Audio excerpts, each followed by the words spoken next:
97.5 FM, hot like pepper, multicultural radio. Power to the listeners. Good morning, Doubles and Coffee, you 97.5 FM. Oh, Paula May. Oh, Paula May Weeks.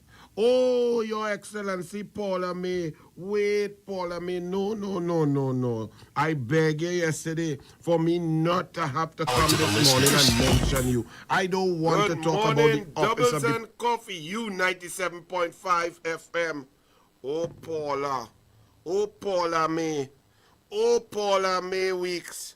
Oh, Your Excellency, Paula May. Wait, Paula May. No. I beg you yesterday for me not to have to come this morning and mention you. I don't want to talk about the office of the president. I don't want to talk about Her Excellency. But Paula May, if you somehow believe that because of some powerful force on land that is behind you, that you could take the PNM way, that you could ignore the cries of the people, that you could ignore the constitutional duties of your office, that you could do what you want, when you want, how you want, as you want. That's not on in Trinidad and Tobago. The people are awake. The people have woken up. You are a human being just like the rest of us. You have no extra spirituality or morality. You have not dealt with the situation. You are now using the Rowley philosophy of move on, ignore and move on. You are ignoring Martin Deney, senior counsel, former independent senator, who has called upon you to explain on about 5 different occasions. You are ignoring Ralph Maraj, Selwyn Cujo, 3 Express editorials. You are ignoring Omlala. You are ignoring Israel Khan, who even tried to bend it for you because somehow he bend it like Beckham because he have an affinity for you. You are ignoring Kamla Prasad Bisesa, former prime minister and leader of the opposition. You are ignoring 19 United National Congress MPs duly elected by the people with 309,000 votes. Paula, nobody ever vote for you, lady. Paula, no, don't make Anil jump anything worse, because you seem to be a politician. And if you're a politician, then it's fair game, just like the Oreo Rowley. Paula May, slow your roll. You have not responded to 19 sitting MPs representing 309,000 stained fingers. Not one finger was raised for you. Not one finger was dipped in ink for you. Nobody elected you. Nobody prayed for you. Nobody walk and bless you to serve the people. You were appointed there clearly because of your connection and affinity to the PNM and to Rowley. Paula May, slow your roll. You are trying to move on and make appointments as if nothing happened. Paula May Weeks, furthermore, you have insisted on sticking to your PNM guns. Is it that you are not the president for all of Trinidad and Tobago? Are you not aware that Trinidad and Tobago expands from down deep in Karanad, Chagaramas, all the way up to Matlot, through the middle of the East-West corridor into Chaguanas, down through the southern belt, the southern peninsula, through Debe, through Pinal, through Barkpaw, across the Mayaro, down in Fullerton. You don't know that Trinidad and Tobago is expansive. You can only appoint people from Balize House and who you know or who you've interacted with. Are you the president of a little party? Are you the president of people you know? Are you the president of your friend and family? Are you the president for people you work with? Something is wrong with you, Paula. Oh, Paula. Oh, Paula May. Oh, Paula May Weeks. No, girl. You go now and you appoint a judge. Learned judge, no problem. But you have had a great, long, respectful experience and working time with this person. Don't you understand? Number one, that you shouldn't be appointing nobody. Let me start from the beginning, because this thing like you confusing me and all. You should have resigned already. Your police service commission flopped. Everybody resigned. You appointed them. You should have resigned there without anything else. Secondly, you have not explained why you did not do your constitutional duty. You had no opportunity to think, to change, to show discretion, or to do what you want. You failed in your constitutional duty, resigned twice.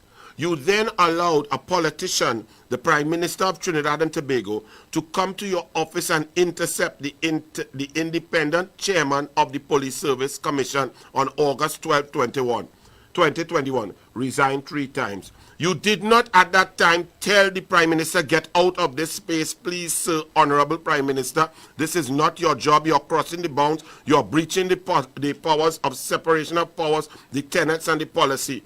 You should resign 4 times. You then allowed your Police Service Commission to go and interview and have meetings with a politician, to interfere, to influence, to misbehave in public office, to influence the selection of the Commissioner of Police. You should resign 5 times. Then you come now to try to say that you had a representative to make up the gap on the Police Service Commission, and that you had it in there by June 2020, but there was an election on August 2020. You come out with a scathing attack on Kamla Persad-Bissessar, and you were wrong like an O. Resigned 6 times. It was not on the order paper. Now you continue to move ahead, and the only person you could find, or people you could find, that you could appoint, you are appointing and continuing a Bishop's Tea Party and a friendship thing, as if being the president is just about a VIP carnival fete.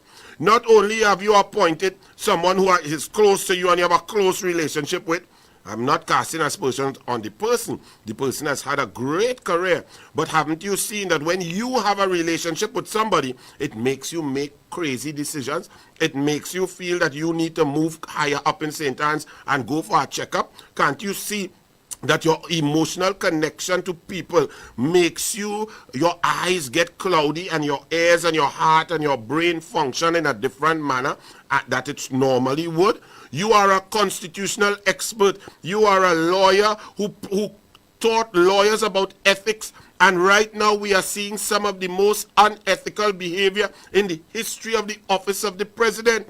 You then go digging deep in Balize House, into the recesses of the cesspit that is the feces of Balize House, into the latrine of Balize House, to go and find a man called Koilas, who was on a PNM platform.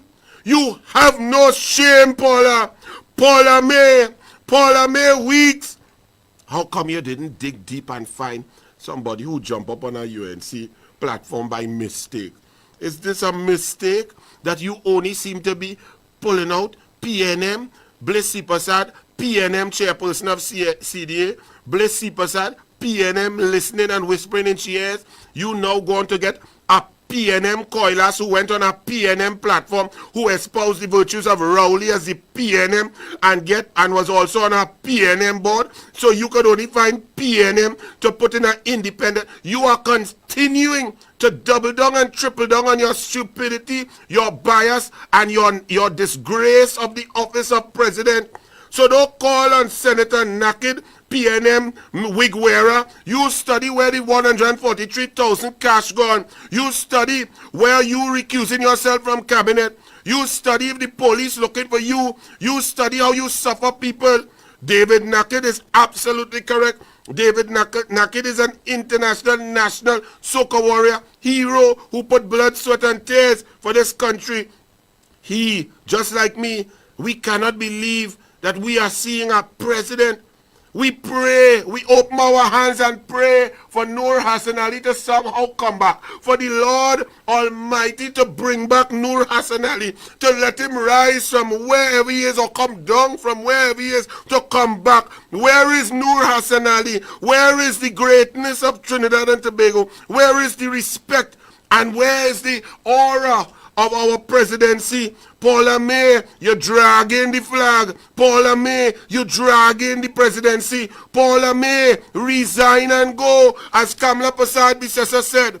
Persad-Bissessar said she was further alarmed by the swift manner in which the president moved to issue Police Service Commission notifications in respect of retired Justice of Appeal Judith Jones and Maxine Awong as police service nominees without waiting for the views from the opposition leader.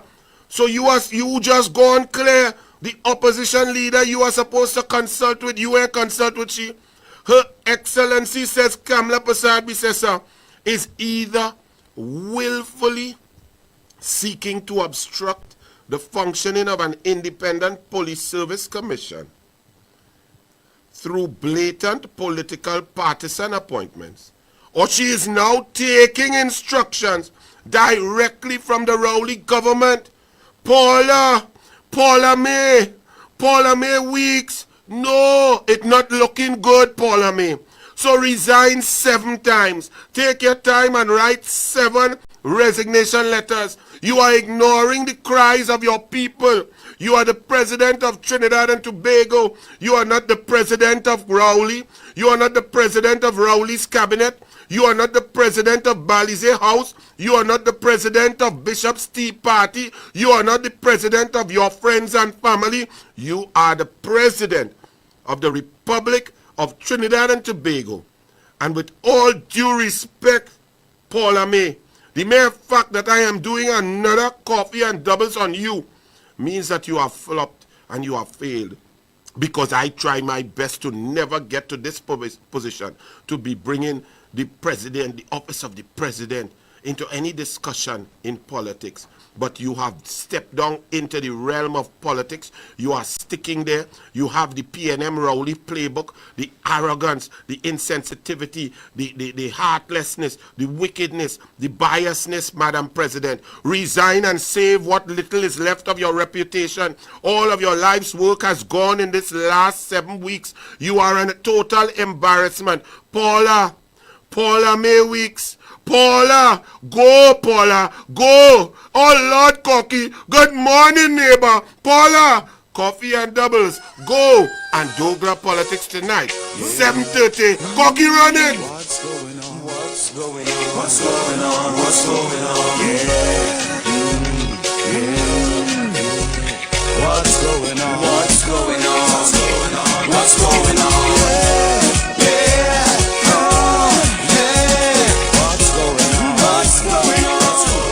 What's going on?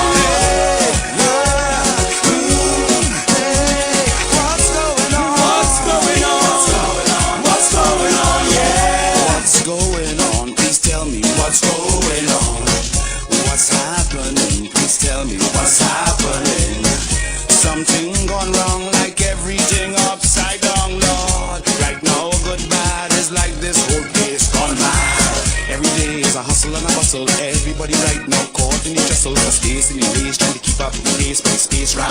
Everybody, yeah, jamming for a better life, a better way of living. In the meantime, simple things we forgetting, like how to say good morning, neighbor. Good morning, neighbor.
Community with love between you and me.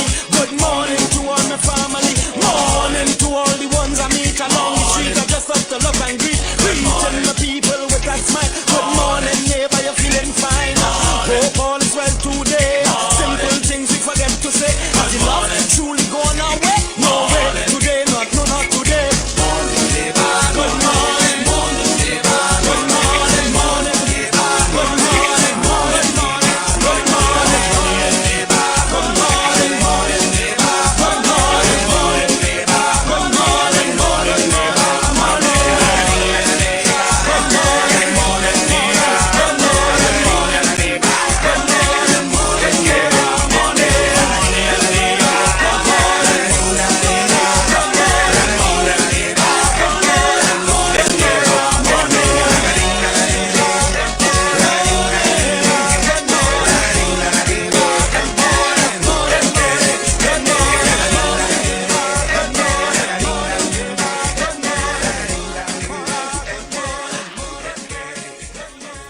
So good morning, U97.5 FM, hot like pepper, doubles and coffee. Well, Paula May Weeks, you beg for it. You ask for it. Well, all right. Well, you go get it until you go. Because you cannot be so obstinate. You cannot be so political. You cannot be so deaf. You cannot be so ignorant. You cannot be a badger. You cannot disgrace the office of the presidency like that and feel you could just stay quiet, hit Kamala one shot and go back in your hole to sleep. No. You're a total and complete failure, President Paula May Weeks. I repeat, because I cannot believe that I could ever be saying this on national radio. But Paula May Weeks, you are a total and complete failure. And I'm going to give you the reasons why I come to that sad, painful conclusion in the Republic of Trinidad and Tobago, the red, white, and black that I proudly wore from 1977 to 1985 as a national swimmer, from 1986 to 1987 as a national footballer, and from 1993 to 2012 as a national Olympic swimming coach. Paula May Weeks, number one, your appointments of the Initial Police Service Commission as brought about in the Parliament by the United National Congress by Rudal Munilal and other MPs back in 2018, your initial appointment showed political bias. A president is to be totally and completely above the political fray. Any hint of partisanship on any appointee made by the president leaves a stain on the office of the president. By you appointing Bliss C. Prasad, who was also simultaneously the PNM chairman of the PNM CDA under the PNM minister, baldhead lady Camille Robinson Regis, and under the PNM prime minister Keith Christopher Rowley. That in itself was idiotic. It was partisan. It was shirking your duty to search and scour every part of Trinidad and Tobago and the diaspora to find fiercely independent people, knowing full well that we are politically divided along race lines, along party lines. Therefore, it is incumbent upon a president to be fiercely independent. Not to like Kamala or no UNC or Anil or nobody. And not to like Rowley or Camille or Al-Rawi or Ethelbert. Nobody. The president must be there to listen, to decide, and to create institutions that can stand the test of time and the rigors of partisan politics through a fiercely strong, ironclad independence. You failed from your appointments. You appointed independent senators who are also on PNM boards. That is not independent and can never be described as being independent. But you did not listen. You continued on your PNM path, moving at a donkey cart's pace. But now, in 2021, when the interference began, the interface began, when the political directorate and the executive had some rationale or reasoning in their heart to get rid of Gary Griffith, then the political shenanigans began. And you were not insulated because you had appointed people who had an affinity or a love, a closeness to the PNM. That is the essence of your downfall, Paula May Weeks. So Bliss C. Prasad had an obligation and a loving and an affinity to you, and you had an affinity to PNM. And that's where the problem started. For if you had no respect, no relation, no added love or care for PNM, as opposed to UNC or any other party, this would never have happened. One, Bliss C. Prasad could not have been appointed. As soon as you heard, maybe you didn't know at the time you made the appointment. Maybe Rowley didn't tell you when you consulted with him. But you must listen to the debate on your nominees. Trinidad and Tobago, do you agree? So if Paula May Weeks was independent, right? Corky, because you are independent man. Yes. So she makes some appointments based on education, so on. Well, she should not have made no appointment of nobody who was in school with she. Because that already shows that you're going wrong. You need to appoint people that are totally and completely independent, have no connection even to you. Neutral. Right.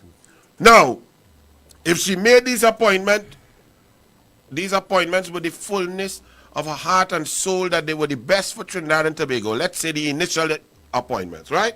Yes. And there's a reason why these appointments are debated in Parliament, because they're supposed to be independent.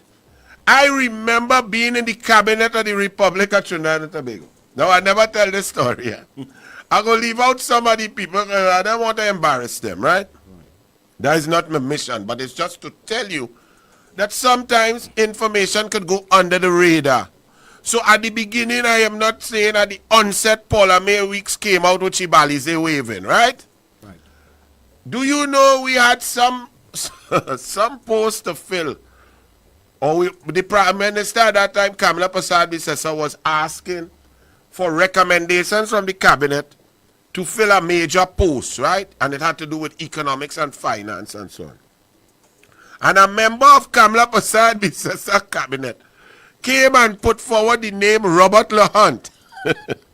I laugh at this because I'm just saying, because you see, we the People's Partnership, right? Robert LaHunt, who later became Rowley's top Minister of Public Utilities in the PNM, who swore in twice, right? And another minister who was aware said, wait, didn't that man screen for PNM? Isn't he on the other team? Isn't he he would not be willing to implement our policy and so on. He believes in the other team's policy. So the Prime Minister Kamala say, okay, I don't know, hold on. Y'all go, research. I want reports and information next week. Next week, the minister who make the thing, bring a whole front page news day. Robert LaHunt screens from PNM. Well, I nearly fall out my chair. Now, I don't want to embarrass this member of the COP who, I don't want to embarrass the leader of the COP who did. I don't want to embarrass Winston Dukaran who did that, right? I don't want to. You understand now, let me tell you the difficulty that Kamala Prasad-Bissessar had to go through. She was not the Prime Minister of just her one party, you know. Okay. It's 5 parties. What? It had UNC, Congress of the People, Tobago Organization of the People, MSJ, and NJAC.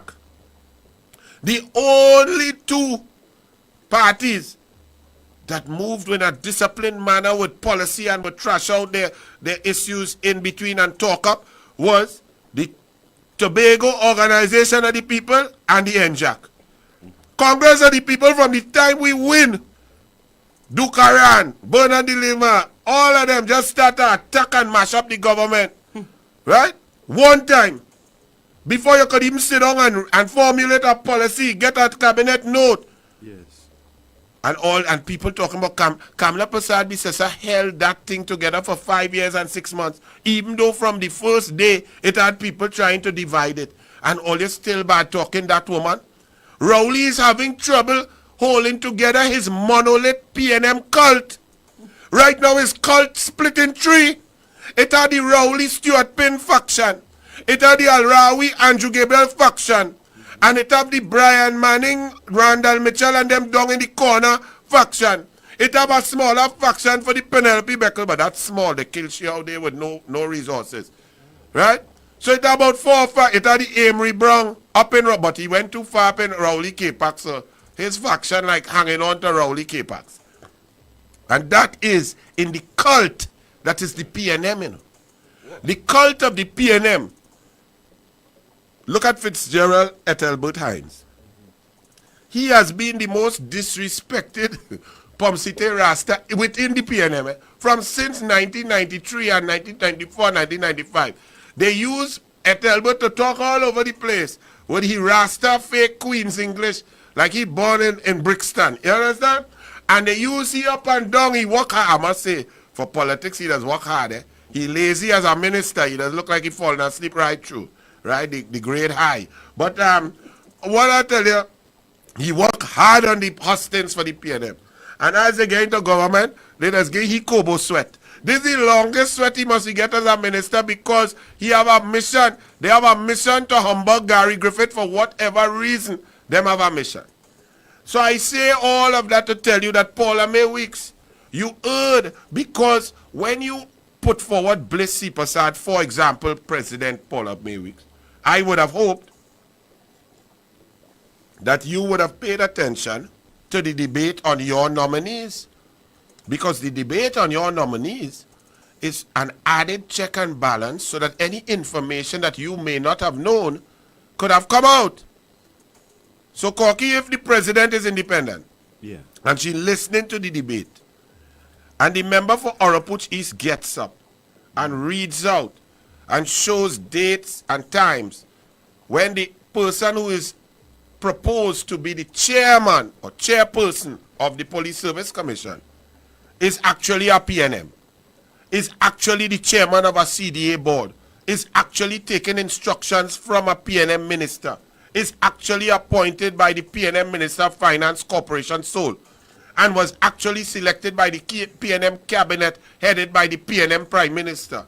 If you were an independent president, for example, if it was Noor Hassan Ali, and he was listening to the debate and he got that new information, Noor Hassan Ali would have simply called the person and say, I'm terribly sorry, new information has come to the fore, and unfortunately, due to your previous or your continuing political links, I would not be able to offer you the appointment on the Independent Police Service Commission. That's what Noor Hassan Ali would have done. Come and sit down and turn on a mic now, man. All your TV boys, come on, let people hear all you. Nobody watching all you over there. Come. Come on, come. But Paul, you hear what I say that to your show? All right. I thought you wanted people to hear you now. You dress up nice, looking good. That we news, because I'm the main man on Good Morning. What is his name? Morning with Bo? Your bow leg?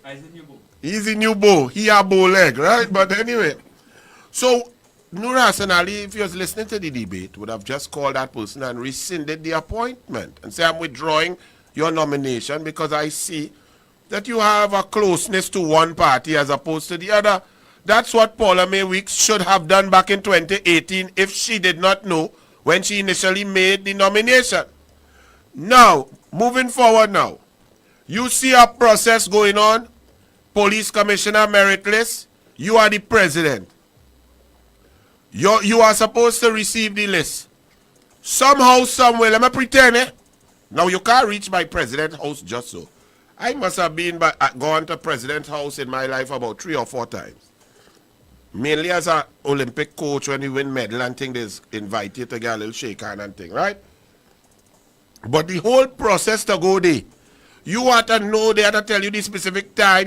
I'll come, obviously, I always on time, so I'll go like 30 minutes before. They have to tell you which car park to go in, where you're going, park, security check, sign in here, sign in there, come. the man in white suit just come and meet you, put you in a waiting room, so bam, bam, bam, thing, right? Announce, you understand, up when President read, all of that bacchanal. So on August 12, 2021, if the President knows that she is to receive that independent job from an independent police service commission, and the Prime Minister shows up at President's house, for whatever reason, at all of those stops, the President had many choices. She could have simply instructed her, dress up white suit army man day, right? Like how Captain Griffith used to do for Pandey and them kind of, I forget the exact name, forgive me, right? Not on protocol this morning. She could have instructed him, please alert the entourage of the Honorable Prime Minister that I am conducting independent, secret, sacred work right now, and there is to be no political influence at this time on the compound because we have to protect the process. So if they could possibly go and return at a more suitable time, please inform the Honorable Prime Minister. That's what should have taken place. Right? If according to Rowley, he does inform the President and he does keep the President informed and he went there, so he admit he was there. But his work is not to inform the President of independent work of Police Service Commission and Commissioner of Police. He is to keep the President informed over he work. He is not to inform the President on things that don't concern he. Right. See the problem? And then during this whole imbroglio now, the President, having heard, should have at the swiftest, earliest time brought to the population all of the information and dealt with the situation immediately, including her resignation. Yes, to her, it may be painful because she may love to be the President. She may enjoy driving around in the nice car. She may enjoy the big, strong security guards all around her with guns and so on. She may enjoy that. She may enjoy people calling her Your Excellency. She may enjoy the red passport. She may enjoy the lovely perks and sitting on the soft chairs. She don't have to sit on no hard bench. She may enjoy all of that. But when you are a patriot and you're in a job and you've heard, you must protect the office. You see, look how, what's it time? 6:31? We started at 5:59, Corky. Right. And I'm discussing the presidency and the office of the president in a negative political manner. Right. Not because I want to, but because she has brought the office into disrepute. Oh. And if you are a patriot, you do not do that. You do not allow for that. You protect that office with your life. So whether right or wrong, in your mind, once you see a wave of negativity surrounding the office that you hold, you must protect that office over and above yourself. That's the Westminster principle, and therefore she should have resigned long ago. But now she's doubling down and tripling down and quadrupling down on her stupidity. She is now going after her entire Police Service Commission has collapsed. She is now going post haste to appoint more. One of the first nominees that she was to appoint to the previously collapsed Police Service Commission, he withdrew because he realized his appointment and all was questionable because he was ranked 16th out of 20 in an interview process. And somehow the president saw it fit to pick him out of a list of 20 where he reached 16 and offer him a job that is over and above the job that he was applying for. She take number 16 to go and conduct interviews and have power over number 1 to 15. Now that, I'm laughing, but it's so stupid. And now, the president continues down this path of obstinance, arrogance, PNMism, balize, and bringing the office of the president into disrepute and taking it into the realm of politics. As she continues to provide nominations without consulting with the leader of the opposition, she must consult with the leader of the opposition. Whether she listens or not is irrelevant, but we know they don't listen. But you must at least go through the motions. The leader of the opposition is on record here stating that she was not consulted about this latest set of nominees. Secondly, excuse me, one of the nominees, Mr. Coilas, Ernest Coilas, was shared a political platform with the People's National Movement in 2012 with Keith Rowley, and Keith Rowley welcoming him onto the platform. This Ernest Coilas is also a big lawyer, senior counsel, in whose chambers Randall Mitchell spent years. Does that smack you as independent? Is that where the president is going again? I'm asking even PNM people, because this has nothing to do with politics. These positions need to be independent. You don't want Anil brother on it.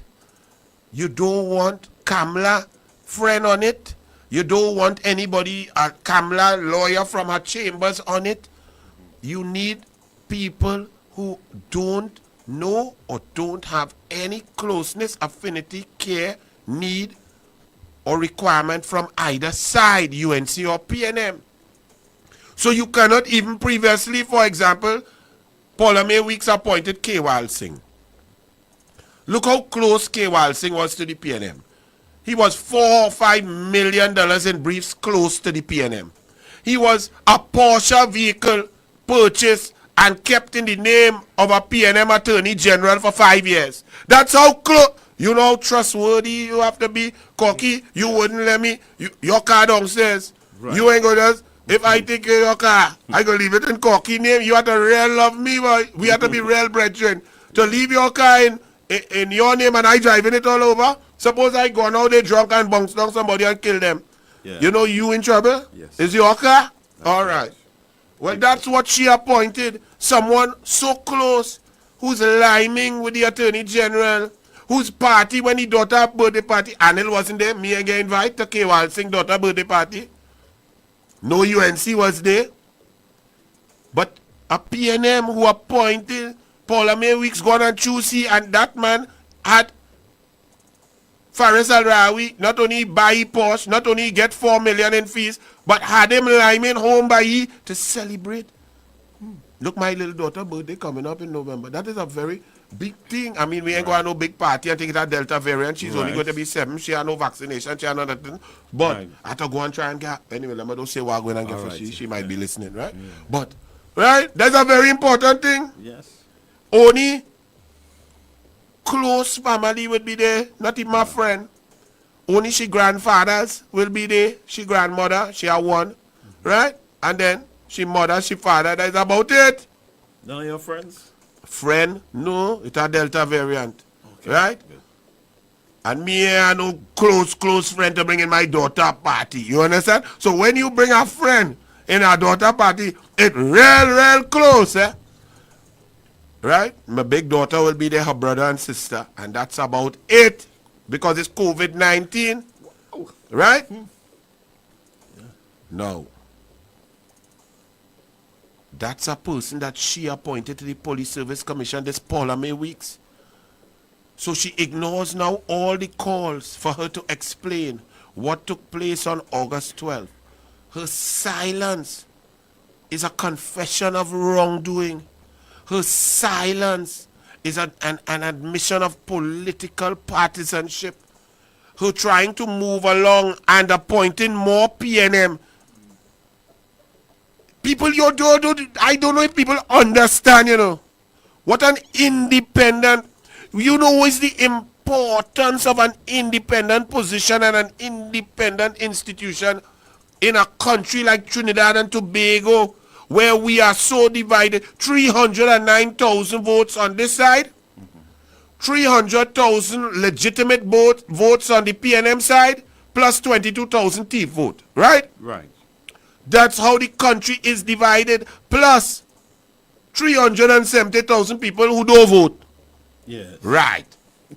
So really and truly, like you, Corky, correct. Yeah. So therefore, Corky, But I'm thinking about it. yes, because already now, in a short 3 weeks, Yes. I have influenced you by Yes, having yes, interaction with you Yes. 3 hours per day. I've learned a lot. Okay, but do you understand that therefore now, where before this Doubles and Coffee started, you could have been on the list to be nominated for an independent post Okay. because you were truly independent. You did not like no PNM and you did not like no UNC. You was what you call disinterested. Right. Right. You believe all is the same and you had to just do your work to see about your family. Correct? Right. Right. But I put it to you now, Corky, after 2.5 weeks of sitting here 3 hours a day with me, Yes. that you are now influenced by me, which means you are influenced by the United National Congress, you are influenced by Anil, you have an advantage or an affinity or a closeness to the United National Congress position now more than the PNM. Yes, yes. And that is only human. That is acceptable. So therefore, I put it to you that I cannot recommend you or you cannot be put or nominated for any independent position because Right. you are now, you are fall under the rubric of apparent bias. You may not be actually biased. Right. But apparent bias is somebody, reasonable people out there would say, boy, well, Corky go lean towards Anil because them linemen have 3 hours a day every morning and so on, and he telling him his side of the story and information, and that's all right.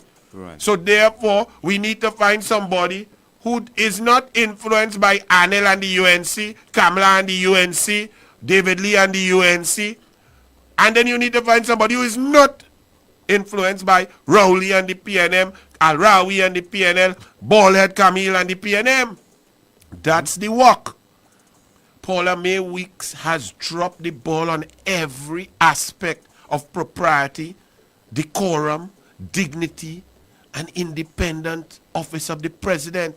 She is dragging the flag of the country. She is dragging the flag of the presidency. She is bringing the office of the presidency into disrepute and now playing the Rowley card, which is ignore everybody, act arrogant and aloof, and move on and tell everybody, hold the inshan. That's what she is doing. Martin Daly, 5 columns, all dedicated to Paula May Weeks, explain. Lala, Israel Khan, Ralph Maraj, Selwyn Cujo, Kamla Prasad Bisesa, all 19 MPs, Wade Mark, all 5 other senators, the entire United National Congress, 309,000 people represented there. Every chairman of the United National Congress Corporation, every councillor, every national executive member, every party group member across the board, certain other lawyers, express editorial, 2 editorials telling Paula May Weeks she must explain, going down the line. Wow. Okay? And she just moves on. And how does she move on? Does she move on in a new direction to show that maybe it was mistakes appointing Bishop's Tea Party, maybe it was a mistake appointing PNM people who were close and on PNM boards, maybe it was a mistake that these PNM infiltrated the Independent Police Service Commission by Paula May Weeks' hand. She opened the door for them to enter the independent space. Maybe it was a mistake. No. She triples down and bring her PNM. She get worse now. She bring her PNM, who was on a PNM platform discussing and supporting Rowley as a PNM. She bring a PNM lawyer in her chambers who receives lots of briefs from the PNM. They probably receive lots from the UNC also. And again, both sides, that disqualifies you. I see some PNM bowling. Aha, they receive brief from the UNC too. Well, that doubles up on the point Because you're supposed to be independent. You're not supposed to have no connection to nobody. All you understand? Let me talk parlance all here. You're not supposed to be connected to no side. In no way.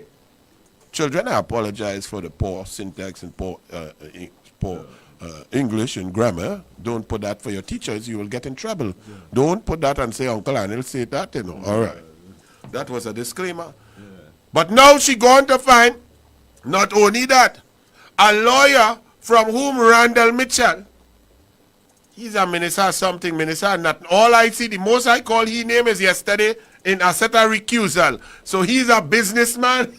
He's a businessman minister. He ain't do nothing in any portfolio. Tourism dead before COVID. That thing dead like that why that boy take his wife Brian Manning. But it dead like Randall Mitchell. Anyway, Randall Mitchell is in the chambers.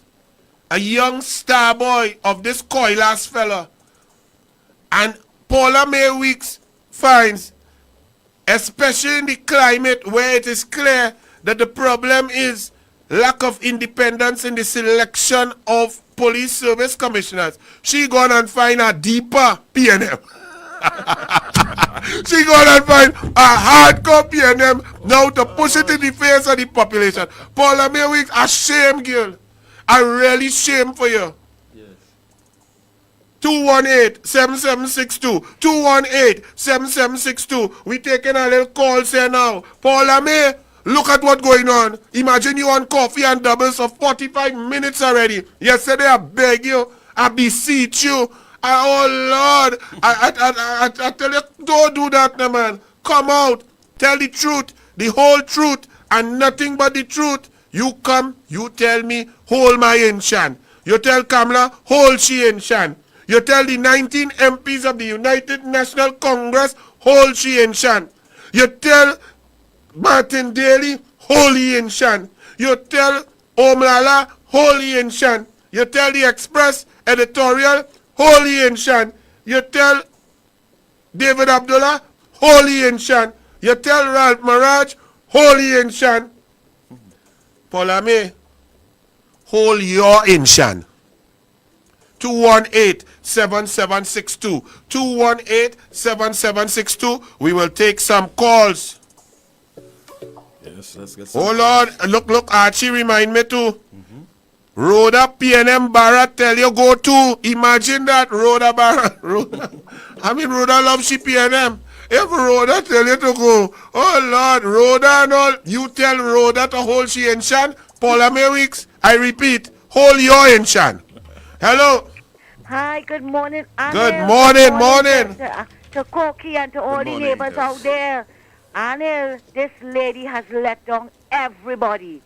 People, young girls who were looking up to this lady that one day they can be president. You understand? Look at what she has done. And I always, from the time I started working, I made one mistake when in my workplace. And the accountant told me, he said, no mule kick the same stone twice. And then I went through that from that day. Up to now, I remember that statement. And I don't try to kick the same stone. But she, not that I call in her mule, you understand? She kicking the stone more than once. You understand? She has not learned a thing. And this Mr. Coilas, he has gotten, when the PNM came into office in 2015, he got work from them, and he also hosted a cocktail party for Faris when he was campaigning. What? Is he independent? Tell the people that he hosted a cocktail party for Faris, so he might have a deeper insertion into Faris. You mean he's deep into the PNM? Oh Lord, go ahead, caller. It is getting curiouser and curiouser. Lord. No, this lady has to go, and it's her disrespect too of Mrs. Prasad Bissessar. You understand? That is getting at everybody as well. Why are you any lady like that? She's the opposition leader, right? And before I leave, Anil, I want to congratulate Mrs. Prasad Bissessar on being acknowledged by the CCJ, right? That's it? Yes. Right. Anil, but I also want to tell some people, all you're thinking now, right, that They tried to mama guy her to get her, you understand, to join the CCJ for get the Privy Council. Oh gosh, only look at it as a compliment they're paying on her. It's so hard for you. Anil, thanks a lot and have a good morning. Thank you. And let me tell all you something. Let me tell all you something. Yeah. If there's one thing I would tell all you about Kamla Prasad Bissessa, nobody can mama guy she to get she to do nothing. She's a strong, independent woman. Now I find she just give people too much chance. Yeah. Like Vasant and them. She just leave them rather than bust their throat. She too loving like a mother.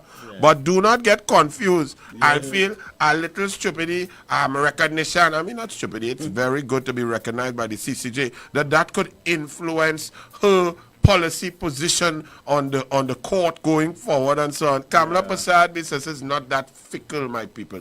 Kamla Prasad Bissessa stood up to the greatest politician in the history of Trinidad and Tobago, the Honorable Bastille Pandey, stood up and beat him. Kamla Prasad Bissessa stood up in light of being disrespected and whispered in her ear that she was removed as Attorney General for Ramesh. Kamla didn't crumble and cry. She didn't sink the UNC ship. She didn't go and start to go and work against Bastille Pandey. She sat down, she swallowed her tears, which took immense strength. She did her job as Minister of Education and moved forward. She's not fickle, so please, y'all behave all yourself now. Good morning. Mr. Anil Roberts. Good morning, sir. Blessings. I want to say something. You can remember the song We Three Kings? Yes. It travels from east to go west. Yes. And the song supposed to say, we four kings going to see Lord. Jesus Christ. One I thought it was refused to three. go. Did they had a fourth one? I feel you. Yeah. King You Harold. remix that, you know. King Harold was the one. Was the fourth to one? Go and see and come back and tell him. And they didn't went back and tell him. Because they know he was a wicked king. The king from the west was the wicked king. And I think when I listen, I put my hope and trust for the first president, lady of this country. Today, when I listening, you ever watch Sesame Street with Oscar? Always. And he always in a rubbish bin talking nothing? Well, no, Oscar talk sense sometimes, man. Or don't come down on Oscar. Poor God, Oscar. Mr. Anil, Yes. the kind of separation in these government institutions, it is so sad. Who is Exactly. suffering in this country? The grassroots people who have to go to the supermarket, who has 5 children, 6 children, 2 children. Mr. Anil, this is not a nice thing. What these people in high places are doing, we put with trust in them. We put with taxpayers' money in them to spend it to make this country a paradise. But look at the hell they bring us into. Oh my goodness. Miss Paula Mayweek, you have done a great injustice to yourself and to your and to our country. Have a pleasant, wonderful listen. Thank you. 218-7762. 218-7762. Nice, man. Paula May Weeks, my goodness, I do not know what to tell you. And David Nackett say, all you have petition to sign for David to not talk the truth about Paula May. All you don't know David Nackett, you know. David Nackett is a man went in the Arab nations and fight for black African people to get correct salary, you know. No, let me tell you, now think about this. Them Arab nations where he was playing football, them Saudi Arabia, Lebanon, them kind of thing. Them is not no jokey TTPS, you know. Them invent chair that you just fall off of and dead, eh? You understand? Them create that. Them just beat man and lost them. You don't know when you're dead, who you're dead. Your family thought you just went. There are no internet, no nothing, eh? David Nackett was a bourgeois down there because he had connections. He was brilliant. He came from the European leagues. And so he was treated with respect. He had agent and thing protecting his interests. He had paperwork, contract. The kings and the princes were treating him good. What? But David Nackett is a different kind of individual. While he was comfortable, he was seeing his teammates and other players in the league, Africans, black Africans from the continent, being disrespected, being underpaid, not getting their contracts, not getting their perks, being cheated of their money. David Nackett didn't sit down in a comfortable chair like the president sitting down now. David Nackett stepped out of his comfort to fight for other poor black people. And they lock up his tail. And it was trying to, and they beat him, and he nearly dead. Is Jack wanna come and save him? So don't get tired, Paula May Weeks, with David Nackett, you know. David Nackett is not describing you in any way that is untrue. David Nackett is not upset with you because of any politics. David Nackett is disgusted by you because you, as a strong, intelligent black woman, you are humbugging his flag. You are humbugging his people. You are humbugging the Constitution. And that is who David Nackett is. That is not no joke Muslim, you know. Let me tell you something about David Nackett. When they said his career was nearly over in 1996, his good friend and CIC teammate, Dexter Skeen, that is only David Nackett's weakness. He went St. Mary's College. That college is a jokey college compared to Fatima. That is a weakness. David Nackett, they said he had a knee injury and his career was over. Dexter Skeen knew that I was coaching swimming and so on, and he brought David Nackett and he said, Anil, I was there busy with Leah Martindale and Siobhan Cropper and Kerry Ann Gibbs, getting them ready for the 1996 Olympics. So I tell the two red men, Dexter Skeen and David Nackett, I say, listen to me carefully. Me have no time to waste with no jokey. All your footballers, as far as I'm concerned, all your soft stones. All you can't take pressure. Because my swimmers here, they take swimming is one of the hardest sports, if not the only sport that harder to train for than swimming is cross-country skiing, and we are no snow. I say I have no time for no stupidness. At the first day, all you reach late, all you done, don't waste my time. Them two red men came there, and I put them under some of the most intense pressure. I put them under some workouts for 6 long months. Them fellas never reach late once. They never shirk their effort. They went till they catch double cramp. You know it is to catch cramp in your hamstring and your quadricep in both legs at the same time. They went through that, drink their water and kept going. They vomit on the side of the pool and kept going. David Nackett and Dexter Skeen. David Nackett went on to have a career well into 2004, captain and was Caribbean player MVP in the Caribbean Nations Cup and so on. That David Nackett is one of the most disciplined, hard-working individuals who could take pressure, who could take jamming, and he don't make no joke. David Nackett is a Muslim. His spirituality is unmatched.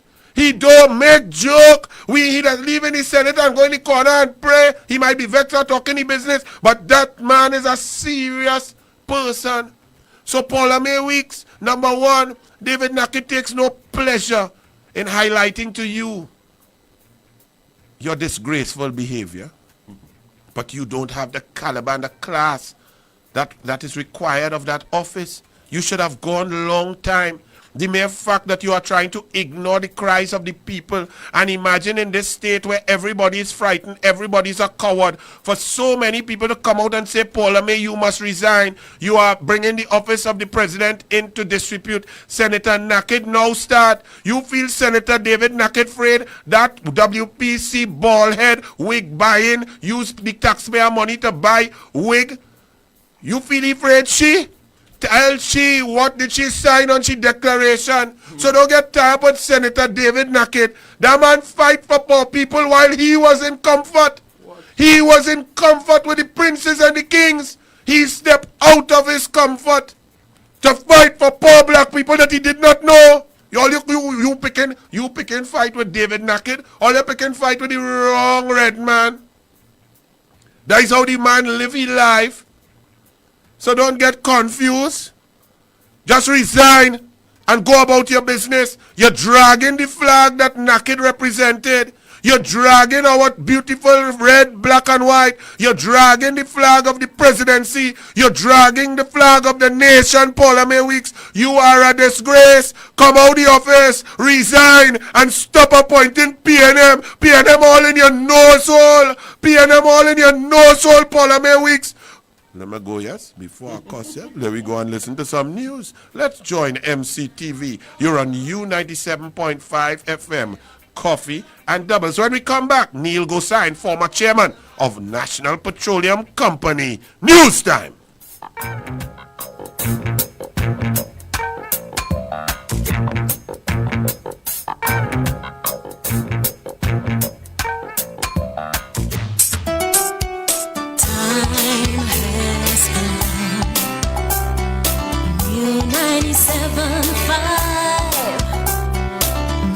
It's your choice. Something for everyone. 975 FM. Music for you. It's all about you. U97.5 FM, hot like pepper, multicultural radio. Power to the listeners.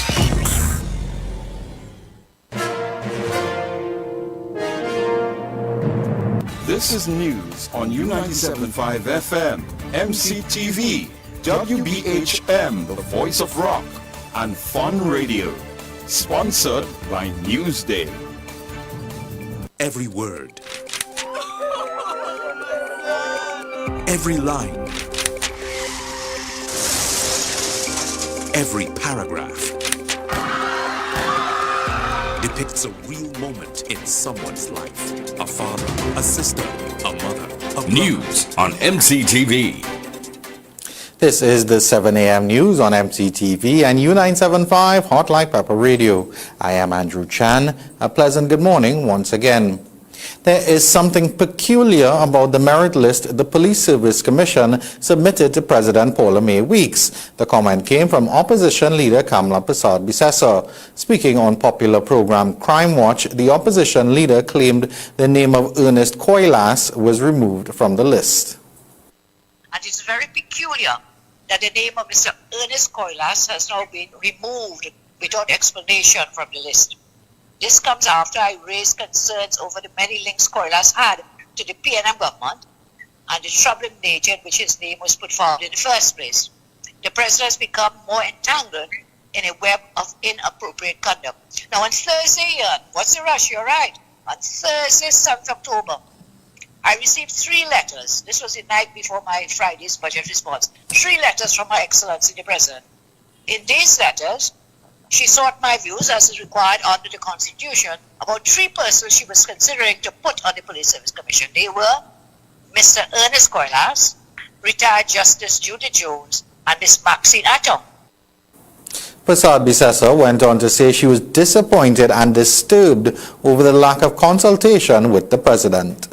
Extremely disappointed and disturbed that the president went ahead to send 2 names to the parliament without the input of myself as opposition leader. So, President issues this release with the 2 names, and the list was submitted to Parliament just after 2 business days, not sufficient time to complete research. I was doing research, I discovered Mr. Coilas, who was proposed, was in fact a very strong PNM person, hosting a cocktail reception for Faris Harari just before the last election and so on. I was continuing my research, but she went, wow, suddenly, hastily, put the 2 names without any input from the leader of the opposition. So I think now she has some serious questions to answer.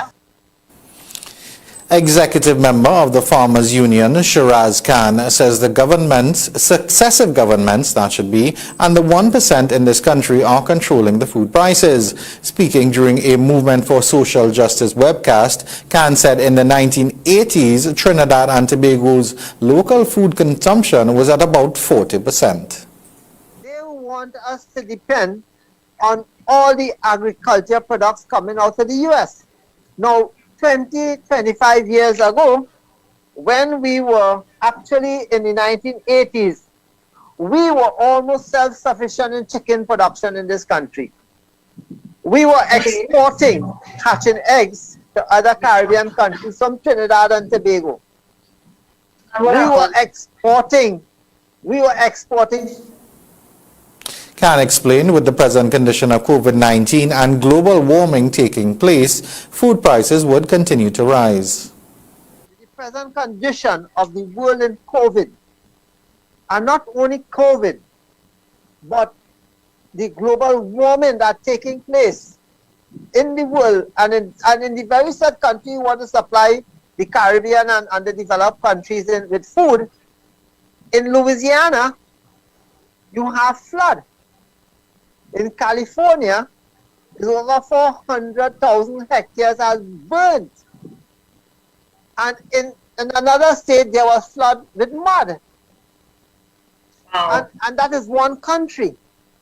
But because the Caribbean countries are so small, and not relatively small like other smaller Caribbean countries, climate change will affect us, yes, but we will have the ability, if we adopt the technology, to be better off feeding ourselves with basic food. There might be some questions over who might be the next police commissioner, especially with a non-existent police service commission. But there are certainly still some top cops in the protective services, namely WPC Samantha Batson and PC Stephen O'Neill of the Port of Spain City Police. The pair have been praised for saving a life at Citygate earlier this year. The officers were alerted to a distress call in which a citizen reported that a man had fallen at the transit hub. They immediately responded, sprinting about 500 meters from Queen Janelle Penny Commission Street to Citygate, where they rendered aid to the man with the assistance of emergency medical technicians. WPC Batson said the most reassuring and comforting thing about being a police officer is being able to help citizens in their time of need. While PC O'Neill said as a police officer, they take pride in this and showing citizens that they truly care. The city police officers later inquired about the patient and was told he was in good health. In some international news now, U.S. officials are investigating possible cases of Havana syndrome illness in Colombia, days before a visit by the Secretary of State. U.S. embassy staff in Bogota may have been injured by the mysterious illness, which causes a painful sound in the ears, fatigue, and dizziness. First reported in Cuba in 2016, U.S. diplomats around the world have since reported cases of the syndrome. Its origins are unknown, with some speculating it is a type of weapon. Colombian President Ivan Duque told the New York Times that the country is investigating the reports. He added that the United States is leading the inquiry. Americans who have been hit by Havana syndrome have described an intense and painful sound in their ears. Some of the estimated 200 affected have been left with dizziness and fatigue for months. More than half of those impacted were employees of the CIA. And that's according to the New York Times. And that brings us to the end of the 7 a.m. news on MCTV and U975 Hot Like Pepper Radio. I am Andrew Chan. Brighter morning continues while your next major news comes up at 8 a.m.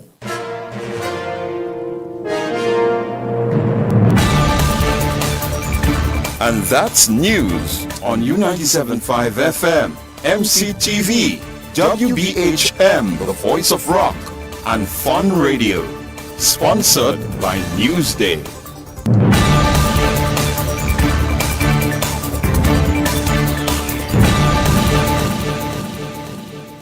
Every word, every line,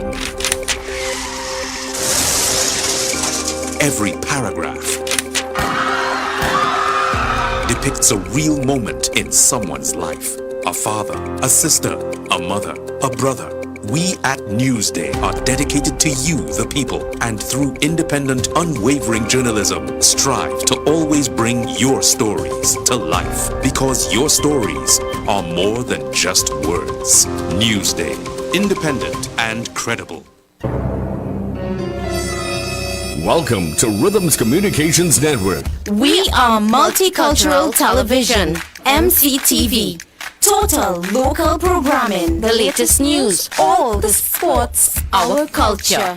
MCTV. MCTV is broadcasting in HD on Flow 114, Digital 22, Ampere 119, Airlink 18, RVR 109, Mayaro Cable 103, ICNTG 120. MCTV bringing you back where you belong. U975 FM, hot like pepper multicultural radio. All the music you know and love, played by the DJs who know how to mix it just right. We don't come slight, we come hot like pepper. Informative and entertaining with the hottest DJs in the country. On the World Wide Web with fun radio, adult contemporary music, and WBHM, the voice of rock. Rock. Rhythms Communications Network, connecting cultures, connecting communities. U975 Hot Like Pepper Multicultural Radio and Multicultural Television, MCTV, bringing you back where you belong. Part of the Rhythms Communications Network. To advertise with us, call 218-7820.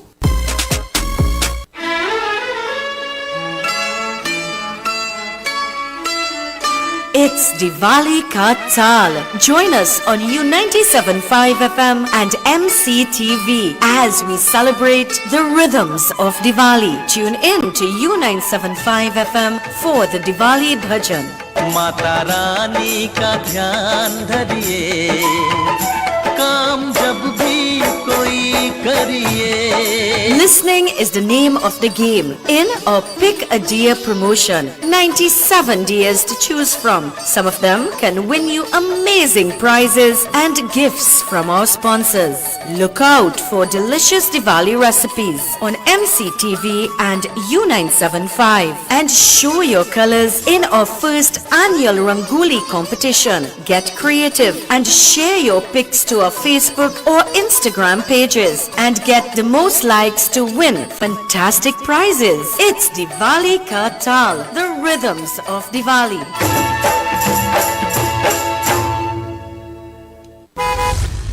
Need a car? Spend less and hire the very best. Mitch Car Rentals. The best cars at the most affordable rates. Also available, quality affordable lawn care. Full service lawn care company. You grow it, we'll mow it. Reliable service with quality results at Mitch Car Rentals. Located at 178 Waterloo Road, Karapichaima. Call us today at 788-8420. Mitch Car Rentals. That's right, head on down to Mitch Car Rentals right now. Mitch Car Rentals. Pay less and hire the best. The best cars at affordable rates. Also available quality affordable lawn care full service lawn care company. You grow it, we'll mow it. Reliable service with quality results. So if you need a car, check out Mitch Car Rentals today. They are located at 178 Waterloo Road, Karapichaima. Or you can even give them a call on 788-8420. And this traffic update brought to you the kind compliments of Mitch Car Rentals. Well, there is some traffic today. You're moving along slowly on the Uriah Butler from Freeport straight up through Chaguanas down to Caroni Savannah Link Road. You're moving at approximately 25 kilometers per hour, and there are lots of cars on the road. Everybody heading down, probably heading down to Port of Spain to try and beat that tax amnesty that Colminbut wants you to go and pay your tax. So you can go in smoothly. You'll spend some time. You slow down when you reach the Uriah Butler intersection with the Churchill Roosevelt. As usual, you know it. And for you drivers who are not so skillful, number one, stay in your lane. Stop trying to be skillful because you think you want to reach earlier. Yes. Driving is a skill, it's a sport. If you don't practice it, if you have not practiced it, don't come out of your comfort zone. Stay in your lane. Yeah. And if you'd like to drive slowly, not now in the traffic, but when there's no traffic, then you drive on the left. Don't stay in the fast lane and drive slowly. You cause traffic jams, you cause accidents. Remember, use the road responsibly. This traffic update brought to you the kind compliments of Mitch Car Rentals. We inside? Well, just to wrap up that topic for now, Paula May, we might come back to you after 8 o'clock. Yeah. But there is another issue, once again, that the PNM seems to be trying to suffer poor people. Yes. And they continue to say, and they say it openly, you know, and this is this is my problem with my people who vote for PNM, okay? If you eliminate the red jersey, the race thing, right? You need to eliminate that. And then you need to look at what are they telling you.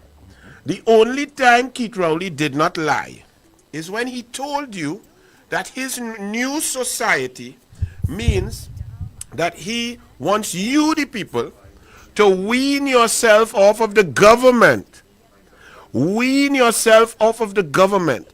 For too many years and decades, everything was the government, the government, the government. That's what Rowley tell all you. Rowley basically told y'all what he is going to do. He said it, he didn't lie. He said he's going to wean all of you off the government, which means wean all of you off of Kamla policies. He going to save money there to spend here by himself with his friend and the recusals. Did you all hear that list of recusals that Saddam Hussein pulled out from a cabinet? The norm, if you go back and look at every government, whether PNM, UNC, NAR partnership, they will have a certain level of recusals, right? Because Trinidad and Tobago is only 1.5 million people, and you must recuse yourself properly, Westminster system. If you have any relative, second cousin, anybody, aunt, wife, this, who is it going up for a position or any policy impacts them? That's the normal sort of run-of-the-mill. We're not talking about that. Rowley's recusal team multiply the norm 12 times over. And on top of that, one individual minister recused themselves 37 times. Sometimes 2 and 3 times from the same cabinet meeting. Think about if you recuse yourself 37 times in 1 year, there are only 52 meetings. You had to go outside in more than half of the meetings, nearly 3/4 of the meetings. You had to go outside because something benefiting you and your family inside of there.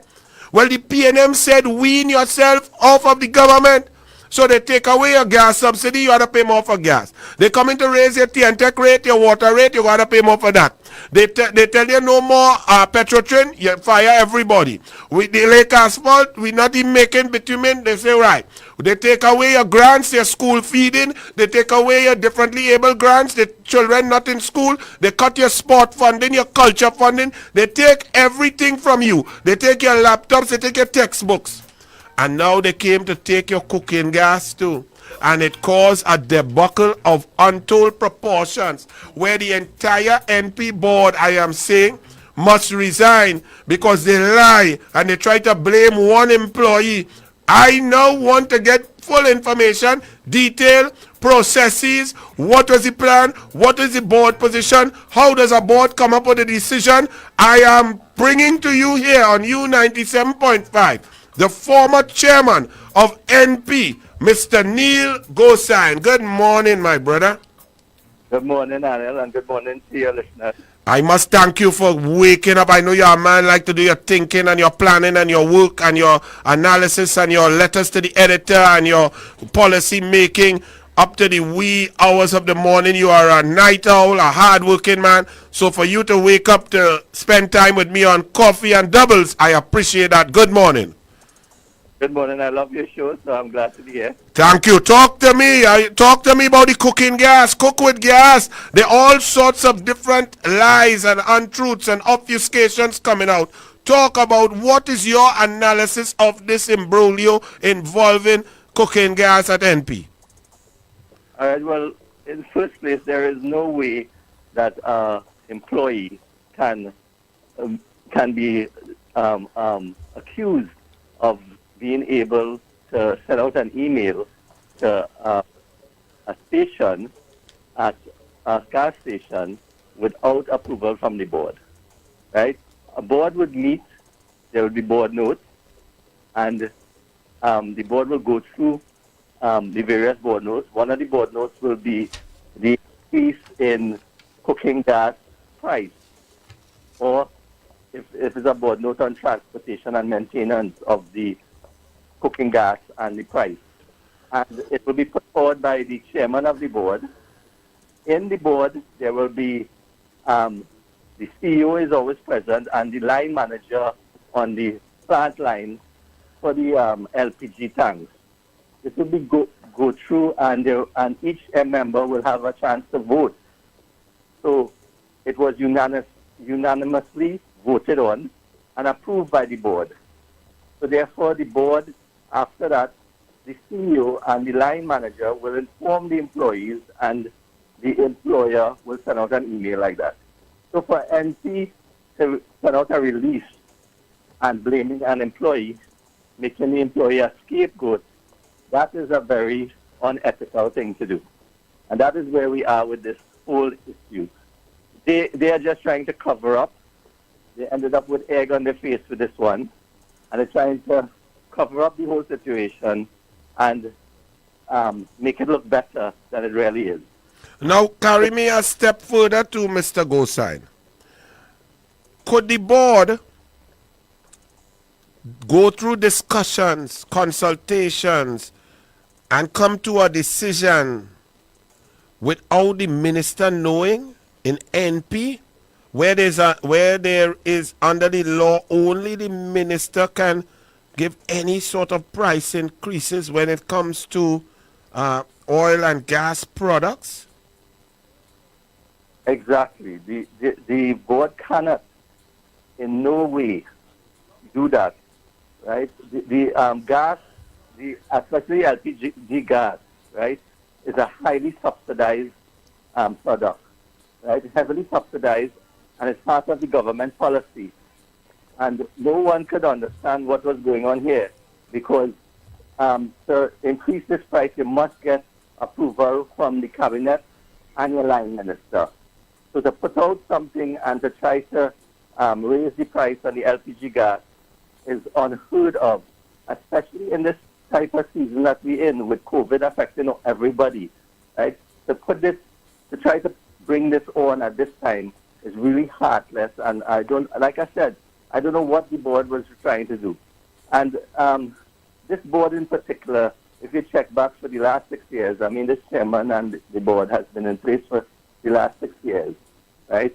There is, from what I'm seeing, they haven't made any profits in the last 6 years, which is concerning, because the revenue of NP is approximately about $4 billion and yearly. And to carry on this type of business where you have stations throughout the country, approximately 126 stations, and about 75 of those stations are owned by NP, right? And the properties are owned by NP. And what NP, the model set up by the previous board and the PP administration, the board appointed by the PP administration, the People's Partnership Administration, was a franchisee arrangement where all the company-owned dealer-operated, something called CODOs, company-owned dealer-operated stations. These type of stations, the dealers pay NP a franchise fee. It's like a Royal Castle sort of thing for using the station, right? So NP makes money monthly. One of the stations, like I could give you an example, the Diego Martin station, the dealer pays $100,000 a month to NP for in franchise fees to NP, and these stations do that throughout the network. So NP continuously will generate money. The system they have is a system that will generate money perpetually for NP. and it puts a lot of pressure on the dealer, the company-owned dealer-operated station, but it gives NP an income. And this is very important in this model. The model proposed now by this government to sell out these stations and these prime properties across the country will cause the collapse of NP eventually. And this whole system, and I believe this board also supports this new proposal by this government. This will destroy another jewel in the country, which is the oil and gas under the relationship that we have with how NP operates and its core business, and leave us with another issue of selling our assets for scrap iron. Mr. Gosine, that you just gave, frighten me. I don't scare easily, especially since I understand this PNM here. But I need you to break it down slowly for the people. First and foremost, you spoke about this board, this PNM board with Hosine and Marcus Nags and them who just play like they are holier than thou. You have said that for the last 6 years, NP has not made a profit, and that NP is a general gross revenue company of approximately $4 billion a year. Please explain that to me and show me the incompetence of this board as opposed to some of the figures of your board put by Kamala Prasad-Bissessar. Well, under the People's Partnership Board and the previous management, the Trinidad and Tobago Petroleum Marketing Company was profitable and contributed dividends in 2015 to the government of Trinidad and Tobago to the tune of approximately $27 million, right? So that means we were very profitable in the operation, collecting rent from all the company-owned dealer-operated stations, and we were able to actually give back to the government for the cost and help the country move forward by giving back dividends to the government to use, right, for expenditure. And under this regime, as far as I know, you all could check it, is that they haven't been profitable. Every year it's a loss in their financials, losing by millions of dollars. So that is a very scary thing. And now they have used that NP is losing money, just like Petrosin was losing money, to come up with this new model where they want to sell out the lands and the gas stations that are owned by NP, but they franchise it out to operators. This was never foreseen by the previous board. It was that NP would manage it, just like how you have, and you pay a royalty fee or a franchise fee, just like a royal castle. You have it in a location, you have to pay the owners to use the name and operate it. And that is what is going on here, Anil. Now take me through that process now, because we are already seeing the pain. You see, my Trinbagonian people, when you try to tell them about something, when you try to tell them in advance about the policy of Rowley and Colmimbert and Stuart Smallpin Young, that will make them feel the pain in their tank. I knew it. People are now starting to feel the pain in their tank because the globe is coming back to some normal levels of aggregate demand and the cost of oil and gas is going up globally. Please explain that process and how much the removal of the subsidy is going to impact the small man. And secondly, when this new PNM policy of liberalization comes to NP, how will that exacerbate the problem for the individual car owner, maxi owner, taxi owner, bus driver in the price of gas they pay at the pump when margins can be increased, profit margins will become individually applicable to different stations? And thirdly, and finally, what does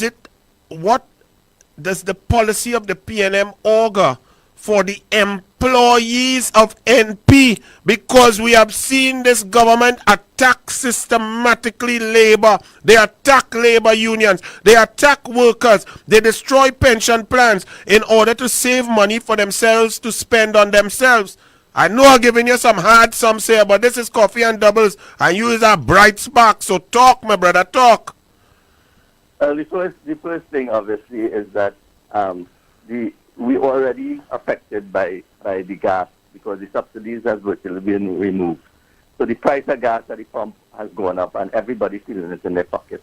The poor man can't really afford the gas because we pay in international, very close to international prices.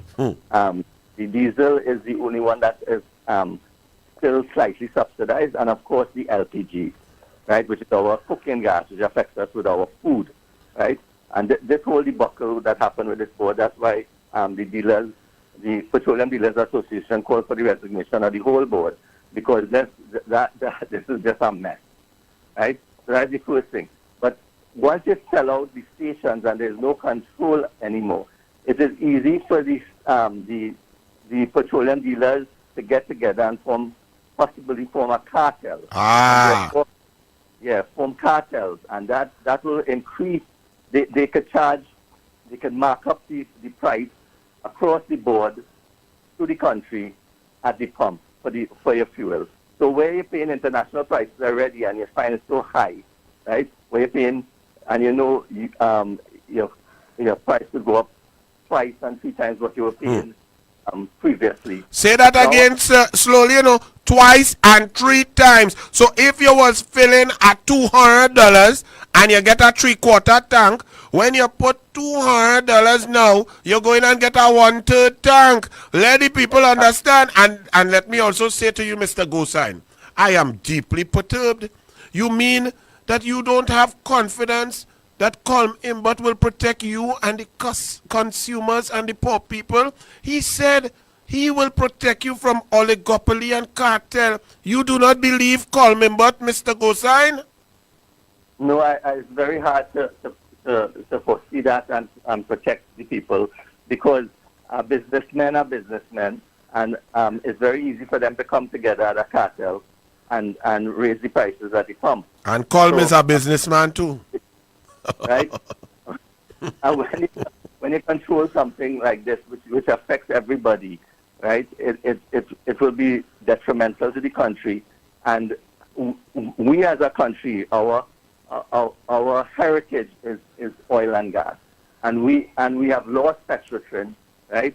It's now scrap iron plant down in Point of View. Now, sad. And NP is on the chopping block, right? Basically, I see the demise of it coming with this new way that they want to handle and bring out this new thing that they plan. So it's going to be hard on the citizens as we go forward, and we haven't gotten control of this pandemic yet. So where we are is going to be a hard climb out of the abyss, especially during this. And how many workers will be affected or impacted by this PNM policy, this anti-labor, anti-human being, anti-people, anti-poor, anti-citizen policy of the PNM regarding NP? How many workers, how many citizens? Well, when we were there, they had about 700 workers. I don't know, it's between 500 and 700 workers. Wow. And then you have to remember there are a lot of companies that depend, private companies and families that depend on knock-off work from NP. Correct. Right?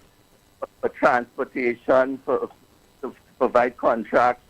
There are a whole lot of, so you have to, when you really look at it, the same thing with, they didn't realize the impact from Petrotrin and all the sub companies that depend on the work, and how many families that they have this. Mr. Gosine, Mr. Gosine, you are such a loving, caring person. I will pause there and totally disagree with you, because you are so humble and so caring that you cannot fathom that Keith Rowley and his cabinet are so heartless and evil and wicked, because you don't have an evil, wicked thought in your mind. So let me just disagree with you there. Not that they did not know what would be the knock-on multiplier effects downward spiral to the shutdown of Petrotrin. They knew exactly what would happen to the fence line communities. They knew just what would happen with 11,389 workers going home. They knew that all the nail techs, the hairdressers, the restaurants, the food, the catering, the car wash, all of that would go down. But what was more important to them was themselves, because a certain man who had a thing with some oil tell them, if all you feel I going down alone, you must be mad. If I go down, all go down. So all you better shut down, lock down, and broke down. Now you may believe in your heart that no human being could be so evil, Mr. Gosine. But let me tell you, I know Keith Rowley since 1986. That man is the nearest thing to the devil that God put on earth. That man knew fully well what would happen with the shutdown of Petrotrin. Not only the instant labor loss, but the spin-on effects. Anybody with a modicum of intelligence would have known. But he was heartless. Let me ask you this then, seeing that you are a man who loves your country and believes in the people of this country. What would you have done differently as chairman of NP, working alongside your United National Congress Minister of Energy? What would have been your policy position to continue the profitability and the dividend payment and the job creation and maintenance that you had done under your successful tenure as chairman of NP? First of all, we'll have to streamline all the distribution of the transportation of the fuel, and also the plant line, which is with the LPG tanks, right? We will not go to a place where we sell out the properties of NP, because that is leading to the eventual closure of NP. The process that we had put in place, like I said, is a franchisee process. We never give away any station. All the stations are still owned by NP. The company owns and dealer operated stations are still owned by NP. It's a franchisee arrangement. So we never give out to friends, family, and financiers just for anything like that. Like what this regime is planning. It's paid. They pay back NP for the use of it, and they have a 10-year contract each one, and they can be replaced with new people if they're not performing. So that's the process. And that was a profitable process where each station also has a quick shop. And in the quick shop, some of them operated 24 hours, and you could buy anything there, bread, you like your doubles and whatever. Some of them actually had packaged doubles during the COVID time, and when you couldn't get your doubles. So they're very ingenious, and they are competitive.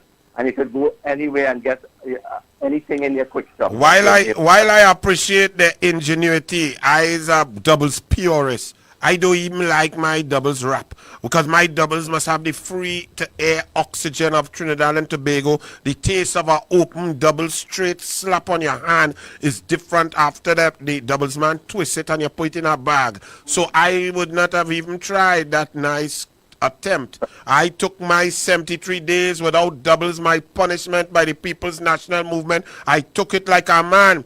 I did not succumb to anything wrapped in plastic, my brother. and if they raise doubles $1, I buy in 6 more. I know, I can't do without it. But being a swimmer, an athlete, a footballer, I have the discipline to know that I will fight the PNM even if it means I have to sacrifice my doubles. And I will pay $7, $8, $10 for doubles. Doubles is life. All your vex, doubles raise, the cooking gas raise, oil raise, channel raise, time raise, traffic rack raise, transport raise. All you don't want to raise, look, doubles man, raise your price. Are coming for me doubles. I hear you. So that's where we are with NP. NP is going down. the future looks very dim. Is another nail in the coffin for the OWTU, right? I think they really and truly at this point in time, they have lost all hope, all everything that you have, all your hope and dreams with the OWTU. Well, when you talk about that, Mr. Gosine, I remember there was an issue when you were chairman, OWTU was protesting. I don't recall what the exact situation was, but I recall that you sat down and you met with the OWTU and trashed it out and came to an agreement. What was that again? Oh, no, that was a situation previously when OWTU, the employees membership, part of the employee in NT, which controls the delivery of fuel, the transportation of fuel throughout the country. 68 workers had walked out without giving us notice. Right. Collective agreement.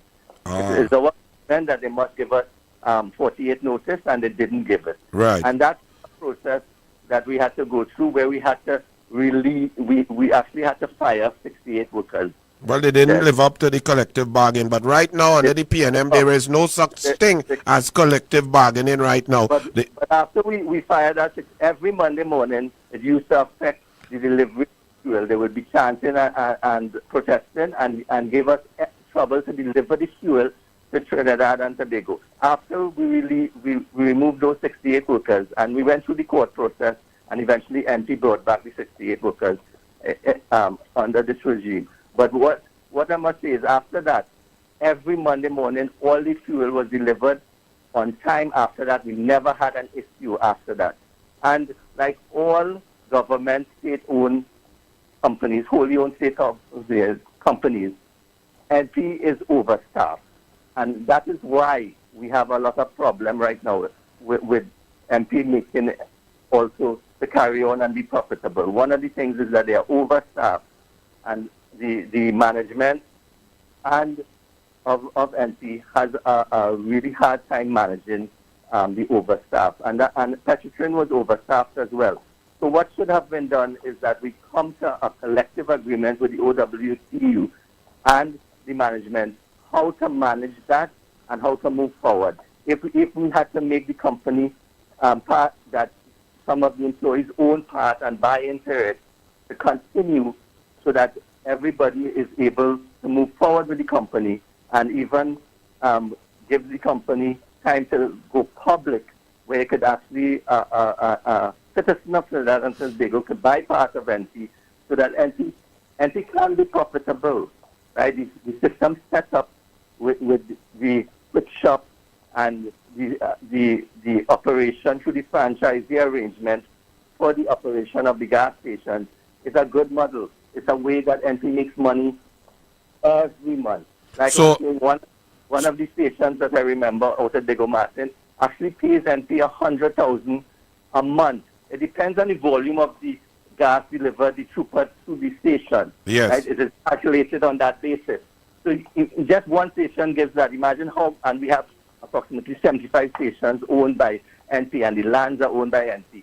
How many, as you said that, Mr. Gosine, what about how many gas stations in the rural communities? Because I am really worried about people in the rural areas where there may only be 2 or 3 gas stations for a 20-mile drive.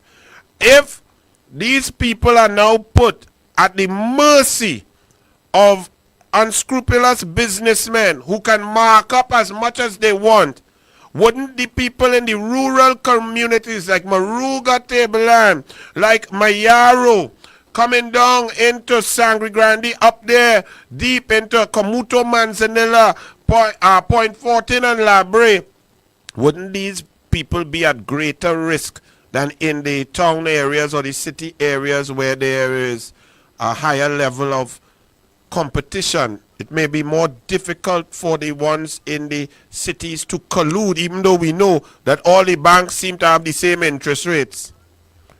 Exactly, Anil, you're right. Those stations, the remote stations in the remote areas, force NP much more to transport the fuel to them, and and to transfer the LPG gas as well. And that is the whole crux of the matter.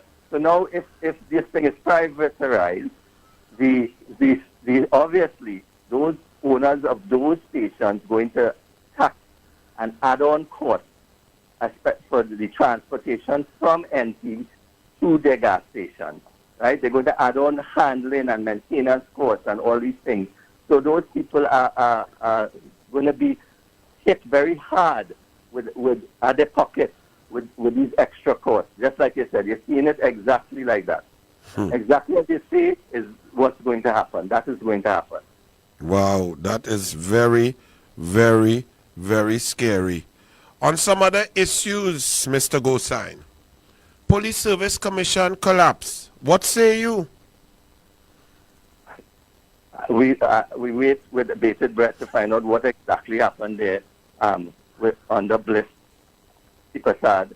We want to know what's going on.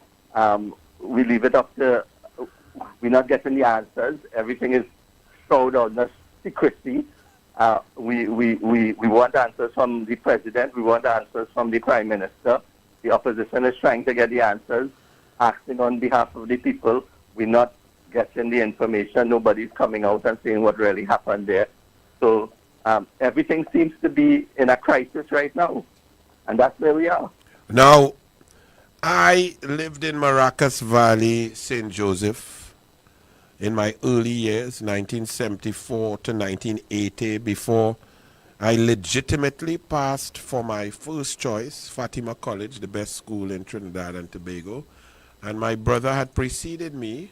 I went into Fatima in 1980. He had gone in 1979 when Fatima won the national intercall title with Boom Nanko, Garnet Craig, Graham Rodriguez, the Neto brothers, and so on. Now, St. Joseph at that time was a beautiful place of different developments, from the Catholic Church coming up the road, the agriculture, the nature, the ecotourism, the beauty, the housing developments, the different levels of community and so on. Just this weekend I drove past St. Joseph. Neil Gosine, St. Joseph is in a total and complete state of decay. The buildings, the infrastructure, the electricity poles, everything is dilapidated. Nothing works. I nearly bust 4 tires driving through St. Joseph. Please tell me about what is going on in St. Joseph.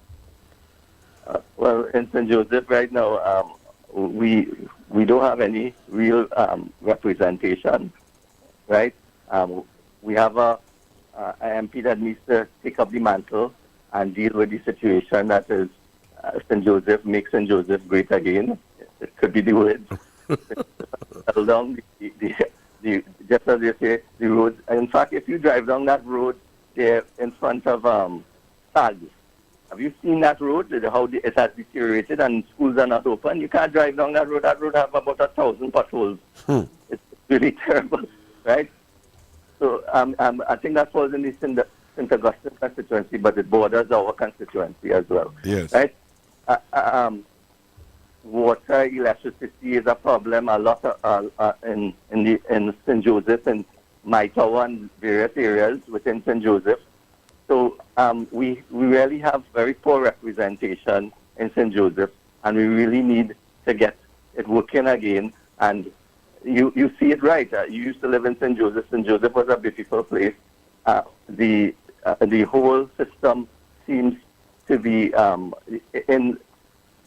throughout St. Joseph. The Minister of Works need to revamp and do and fix the roads, just like is what is going on in Barco. I see there is protest because of poor road conditions. Have you seen pictures of that road? It's really terrible.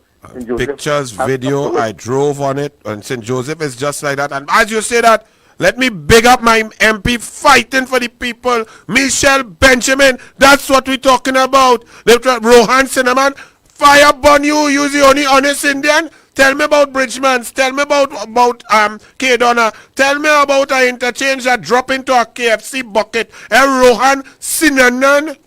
Michelle Benjamin, well done. Sorry, I just had to big up McGill there. That's what we talking about, fighting for the people. How much letter we go write? How much beg we go beg?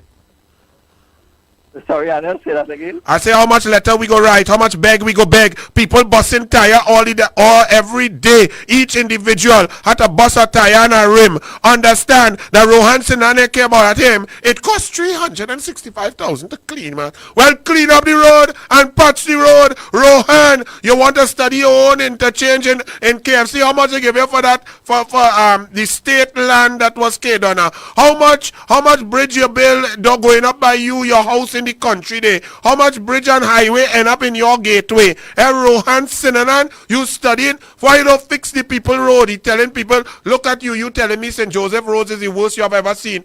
Rohan Sinanan say he only in charge of 21% of the roads, but he does get 100% of the money, and he say that all your road good. You are lying, Neil Gosine. Rohan Sinanan say, Neil Gosine, you lie. Okay. Well, he's a minister. He actually lives in the St. Joseph constituency. Oh Lord, Rohan, you have no shame. He does live there. He does live in the pothole and drive in the pothole. Well, he does be sleeping like a tailboat. Take care everybody keep all your dog inside, eh? Them PNM minister bouncing down dog when they sleeping.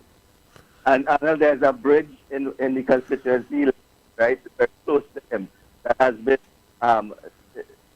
deemed unfit. They have closed it off for the last 4 or 5 years. You can't drive over it, and it's one of the entrances to a residential.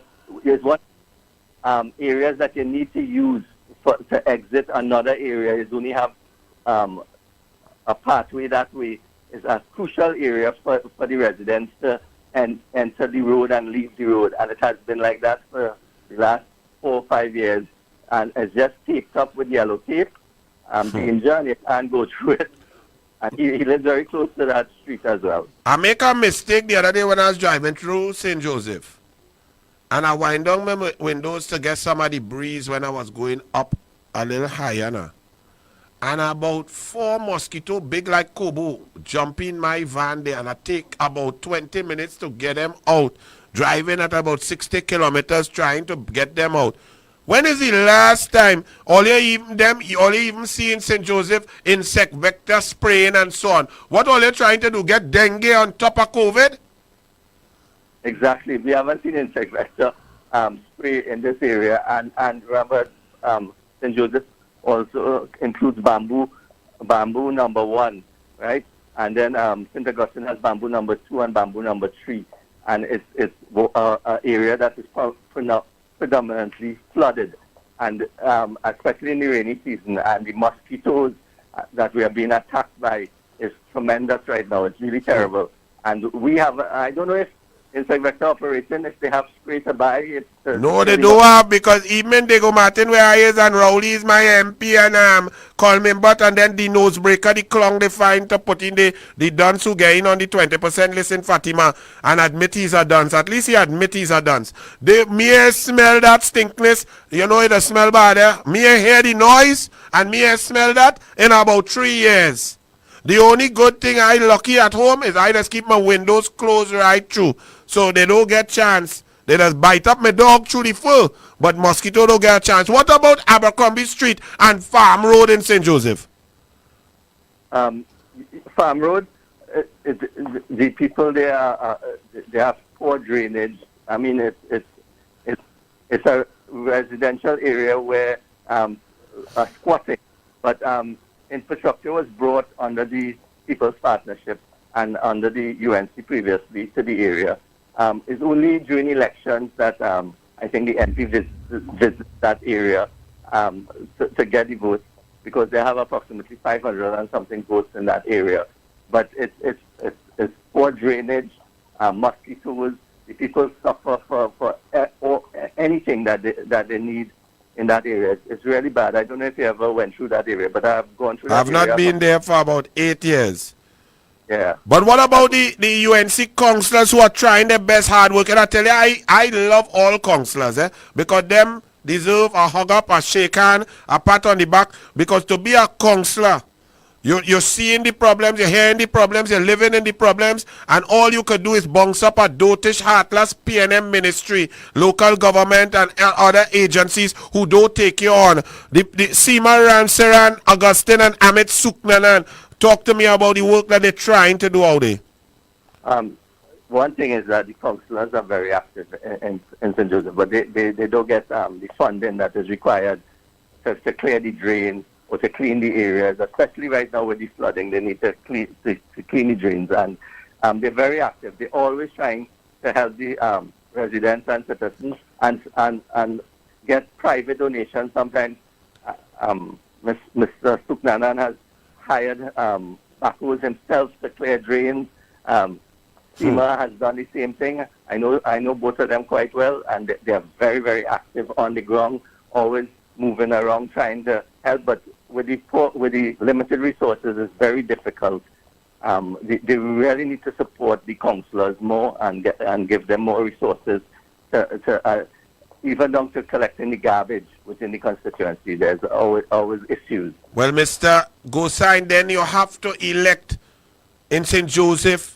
You have to elect a UNC MP, because the difference between the UNC and the PNM is connectivity and teamwork, that councillors can get and message ministers in the cabinet and can message those are the heads of the corporations to get service and to get money.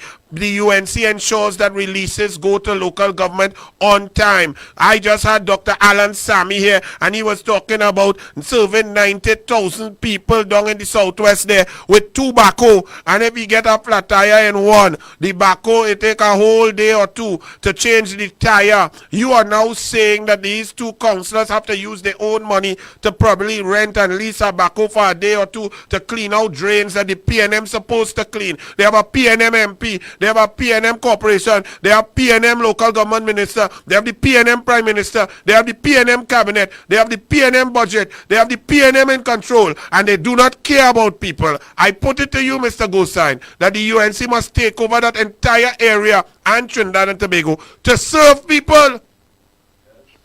And I mean, we really need a change. I agree with you 100%, and we need to see a change within this country, because everything is back from coming from the energy sector, which is our jewel, down to the constituency level. Everything is falling apart. My brother, somebody now message me. I go read it because I forget. It was Anil Roberts as Minister of Sports that ensured we got lights in the St. Joseph Recreation Ground.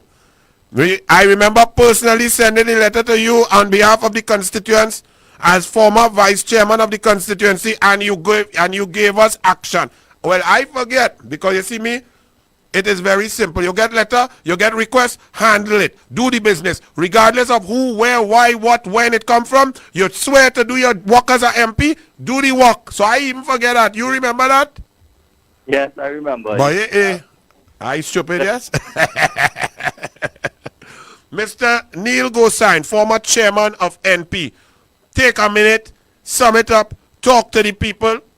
You have about 325 people looking live on douglAr Politics, as well as approximately 9,000 people listening right now in the traffic all over Trinidad and Tobago. To those in Rio Claro who are and Santa Cruz who are getting a little trouble with the reception, we humbly apologize. I made 6 reports to Mr. Binood Mamchan and the management here to fix it. Neil Gosine, sum it up for me.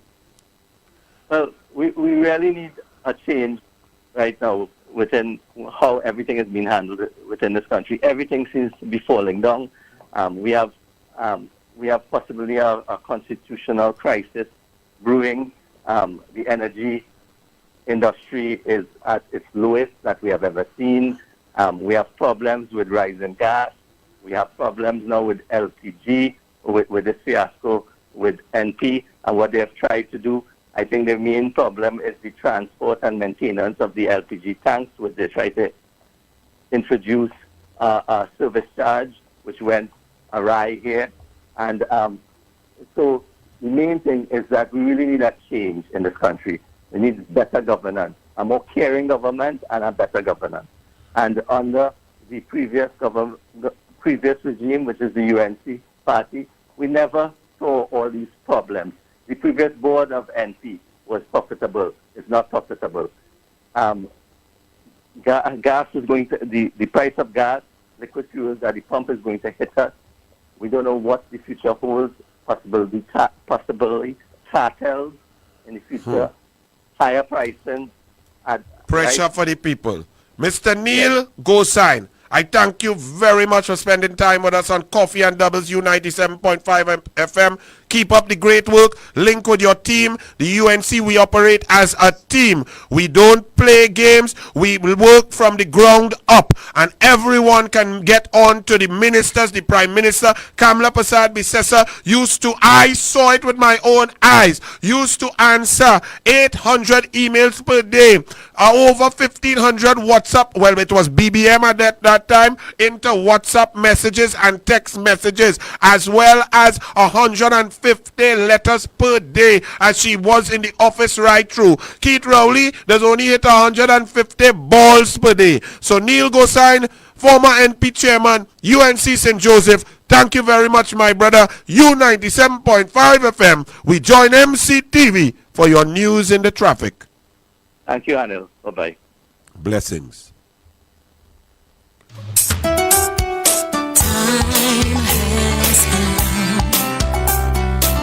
New 97.5, make it your choice. Something for everyone. 97.5 FM, music for you. It's all about you. Every word,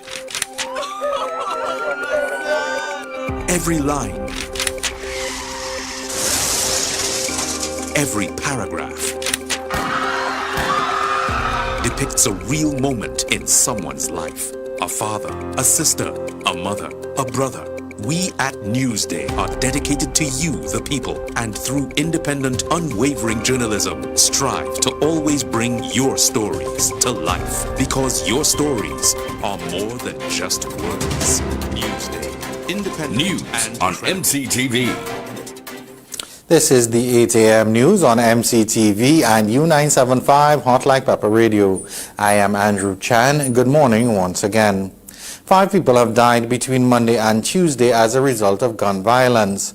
As reported in the Newsday newspaper, the period between Friday night and Tuesday afternoon saw 12 persons, including 2 elderly persons and a couple, sitting in their car being gunned down. The murders took the toll for the year to 315, 3 less than the same period last year. Acting Police Commissioner McDonald Jacob says the increase in murders is linked to gangs fighting for contracts, drugs, turf, and a spillover from illegal quarrying. Of the 12 murders between Friday and Tuesday, 8 took place in the Northern Division. Jacob said to combat the increasing murders, officers from the division will be given additional equipment. In spite of heavy criticism for her involvement in a fiery protest in Hindustan, Muruga Tableland MP Michelle Benjamin says she is prepared to put herself in harm's way to support and represent her constituents. We have more from Zaid Mohammed in this report. In spite of heavy criticism for her involvement in a fiery protest in Hindustan this morning, Muruga Tableland MP Michelle Benjamin says she is prepared to put herself in harm's way to support and represent her constituents. Benjamin complained that every square foot of the network of roads in the Hindustan estate community is deplorable. She said there are about 10 landslips, one of which occurred just 2 months ago. She said residents are frustrated. Enough is enough, and I stand in solidarity with my constituents. We are calling on the Minister of Works to come and address this landslip. This landslip is hindering persons from getting to their home on a daily basis, as the road reserve is no longer there. We barely have 2 feet of the road reserve left. This landslip was caused by a leak in water main, There are several other landslips that has been here for years and has not been addressed. But this most recent one that was formed 2 months ago, we are calling on the minister to address this one and the others along the roadway. And not only this one on the Hindustan Estate Road, but in the Hindustan community, Frederick, Newtown, there are several landslips that needs Ministry of Works to come and address. This follows a warning by the Works and Transport Ministry in response to the protests in Barrackpore on Monday. The ministry stated that intentional damage of government property is an offense and appropriate legal action will be taken. The ministry also chastised residents, labeling their actions as irresponsible and unpatriotic. MP Benjamin said these statements are disheartening and the ministry is outrightly discriminating against these residents. I will call on the minister to explain why that press release was warranted on my constituents in Barrackpore. In my point of view, that is discrimination. In my point of view, that is geographical discrimination, because when similar action is taking place on the BTAM in Diego Martin, I have not seen, I stand to be corrected, any press release to that effect with the same strong wording. This landslip, as I said, would have formed 2 months ago, and to date we can't get a proper estimate from the Ministry of Works. But in a couple of minutes or hours, our estimate was generated for tires being burnt on the roadway to highlight our plight. So I'm calling on the minister to kindly explain how one instance we could get such a immediate response and something as critical as this will take months and in some cases years. That statement is so distasteful, because if this is politically motivated, I don't know what the minister is alluding with regards to that statement, but this landslip is not politically motivated. Distasteful and disheartening. He was put there to represent, and he was put there to bring relief to the country.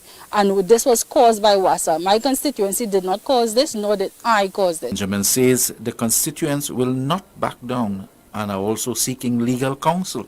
We are seeking legal counsel on that statement, I should say.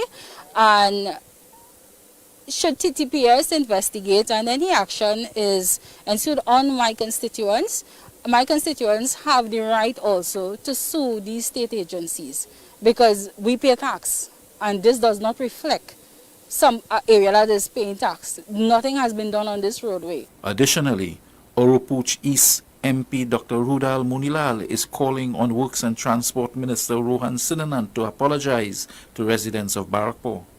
In a release, he said Rohan Sinanan is callous and malicious in criticizing the long-suffering residents of Barrackpore who had to resort to public protests to highlight the horrible state of their roads. Dr. Munilal is asking the Minister of Works and Transport to deal with complaints made by Barrackpore residents about the damaged Papuri Road and a Bailey Bridge in the district. Dr. Munilal said the residents stated for the past 6 years their roads have not been repaired and the Bailey Bridge is again exhibiting signs of risk and collapse. He said there has been no word from the Ministry of Works and Transport for the construction of a new bridge, even though numerous formal requests have been made. Dr. Munilal also stated that due to the deplorable state of the Papuri Road, it now takes longer to reach San Fernando from Barrackpore.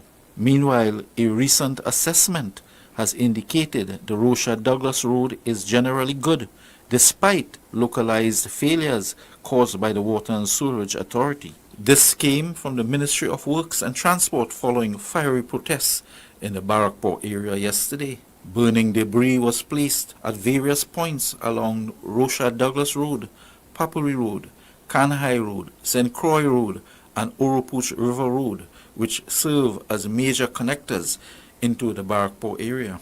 In response, the ministry said it is critical to note that over the past year, the Highways Division has undertaken routine road maintenance in the Barrackpore area, which included the patching of over 1,770 square meters of roadway with asphalt. However, the condition of the Papuri and St. Croix Road is of concern to the ministry, and it is working to address landslips on St. Croix Road and the rehabilitation of Pappy Road in the shortest possible time. In addition, design works have been approved to address localized landslip. Additionally, the program for upgrading roads efficiency, PURE, has undertaken work in the Moruga Tableland constituency with approximately 70 ongoing and completed projects, including slope stabilization, bridge construction, road and drainage works. Thank you very much, Zaid Mohammed, for that detailed and extensive report. And let's take a look at your weather now for the period today until midnight in Trinidad and Tobago. Variably cloudy with a few showery spells and the medium to high chance of heavier showers or isolated thunderstorms in a few areas. It should be a settled night with 1 or 2 showers once again. Gusty winds and street flooding can occur near heavy showers or thunderstorms. An adverse weather alert number 1 yellow level is in effect. Last night's minimum temperature was 25 degrees Celsius, while today's maximum is an expected 32 degrees Celsius. And that brings us to the end of the 8 a.m. news on MCTV and U975 Hot Like Pepper Radio. Your next major newscast comes up at midday. I am Andrew Chan. Have a great day. And that's news on U97.5 FM, MCTV, WBHM, the voice of rock, and Fun Radio. Sponsored by Newsday.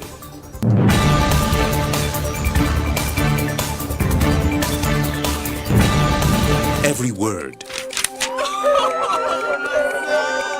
every line, every paragraph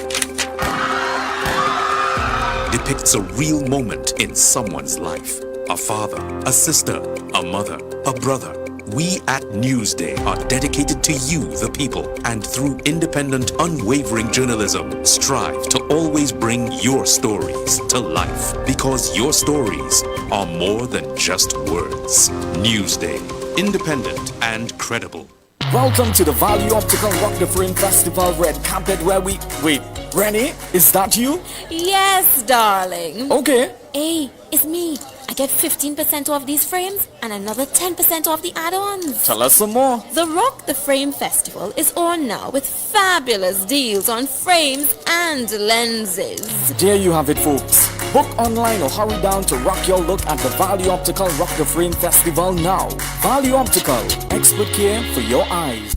Celebrate Republic Day with a craving for savings extravaganza. Bazaar the Food King celebrates with pride our nation's 45th Republic Day, and we're giving you a national sale of savings like no other. With over 250 super saving deals to choose from, you can be sure to budget like a boss and eat like a king in these tough times with your favorite family supermarket, Bazaar the Food King. Check this out: Mabel Morby concentrate 2 for $10, Pepsi 2 liter 3 for $18, Red Rose tea bags 3 packs for $20, Maya laundry detergent powdered assorted 6 packs for $20, Hibiscus all-purpose flour 4 packs for $20, and a soft and pretty bathroom tissue 6 pack 2 for $18.99. Yes, that's right. This Republic Day and beyond, the unbelievable deals, the specials, and the savings are available at all Bazaar the Food King locations: Manson La Road, Mayaro, Tabaquite Road, Rio Claro, New Grand, 2 stores in Quincestown, 2 in Point Fortin, and Premier Street, Marabella, next to the Marabella Market.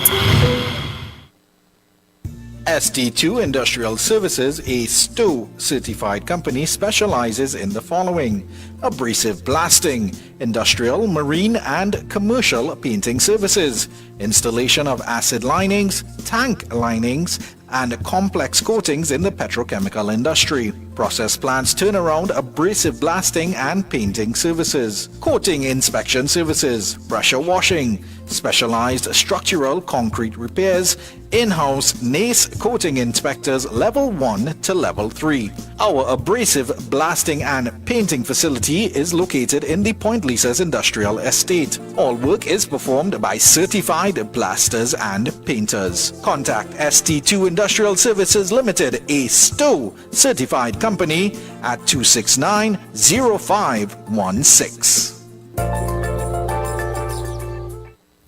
Your house is more than just a home. It's the new normal. It's your place of work, your kid's school, and even your gym. It's where you and your family spend most of your time. With over 43 years in the building service industry, let Magic Mist Services Limited take care of your home cleaning and maintenance needs. From ceiling to floor, interior and exterior, allowing you to focus on what matters most to you. Give us a call. Magic Mist Services Limited, your total facilities management solutions provider. Om Dum Durga Aye Namaha. Join with Pandit Sunil Sitahal Maharaj and the Ganesh Utsav Foundation for live coverage of 9 nights Devi Yagna from Thursday, October 7th to Friday, October 15th on U97.5 FM and MCTV promptly at 6:30 p.m. Sponsored by Pasad's The Food King, Bright Ideas, Fresh Oven, Fresh Harvest, Trintec Chrome and Hydraulic Services Limited, Sona's Jewelry and Gift Center, Oma's Puja Store, Davies and Devata's Woodworking Company, and Herbs and Health. तुम अपने रंग में रंग लो हे माँ दुर्गे। Yes, man, and welcome back in now, Paula May. Paula May, look what you're doing, Anil. Look what you're doing, the douglAr. A man who decide to stay here and fight for your country. Plenty people has asked me, Anil, what you still doing here? Why you didn't go? All the opportunities you had since 1995 to go internationally and coach, to go to Division 1 universities and coach out there in the USA, to be national team coaches for teams in Europe, for Mexico. Why you still here? Because I love the red, white, and black, and I go take the pressure and I go stay here and fight to build. Because we suffer brain drain. We suffering brain drain worse now. As the borders open, at least 3% of the intellectual capital left for opportunities outside. We getting brain drain from young people who are intelligent, who cannot get jobs here under the PNM. They're now working and building corporations outside online. They're working online from Trinidad and being paid outside to develop international companies. We are suffering brain drain, but we are here. And Paula May Weeks, you are dragging my flag. You are dragging the flag of Trinidad and Tobago. You are a disgrace, my lady. Imagine I am here talking on you 97.5 FM about you again, and you continue to hold your lip, to bite your lip, and to espouse the same characteristics of Keith Christopher Rowley. You go on and you dip down low and you go on and find a PNM on a thing, and then you surreptitiously take him off the list quietly. Where did you find him? Who recommended him to you? Why are you only finding people who seem to be leaning to the PNM, who are on PNM boards, who are chairpersons of PNM, who take direction from PNM, who you know personally from bishops, who will take instructions and be influenced? Why can't you just simply find independent people? Why can't you simply just talk the truth? Did Rowley come and influence you? Did Rowley breach the Constitution? Did you breach the Constitution? This is disgraceful. And some caller had asked me if Larry Lala had said something earlier. Well, I cannot tell you that Larry Lala did. He put out a statement. So on top of Martin Daly, Lala, Israel Khan, David Abdullah, Ralph Maraj, Selwyn Kujo, Express editorial, including a third one today, I can say categorically that Larry Lala also put out a statement saying there is no polite way, says Larry Lala, of saying that what occurred at President's house on August 12th was subversive of the Constitution, and that what has happened since is a cover-up for President Weeks to proceed, if there is no obligation to address this core issue, is, to put it mildly, self-delusional. So Larry Lala has made a statement and is also of the opinion that Paula May Weeks is dragging the flag. Now, some of you all out there, some loyalists are saying, but Anil, how could you give information on Larry Lala? He has been criticizing you and the UNC and so on. That's okay. The UNC is not afraid of criticism. We need all hands on deck.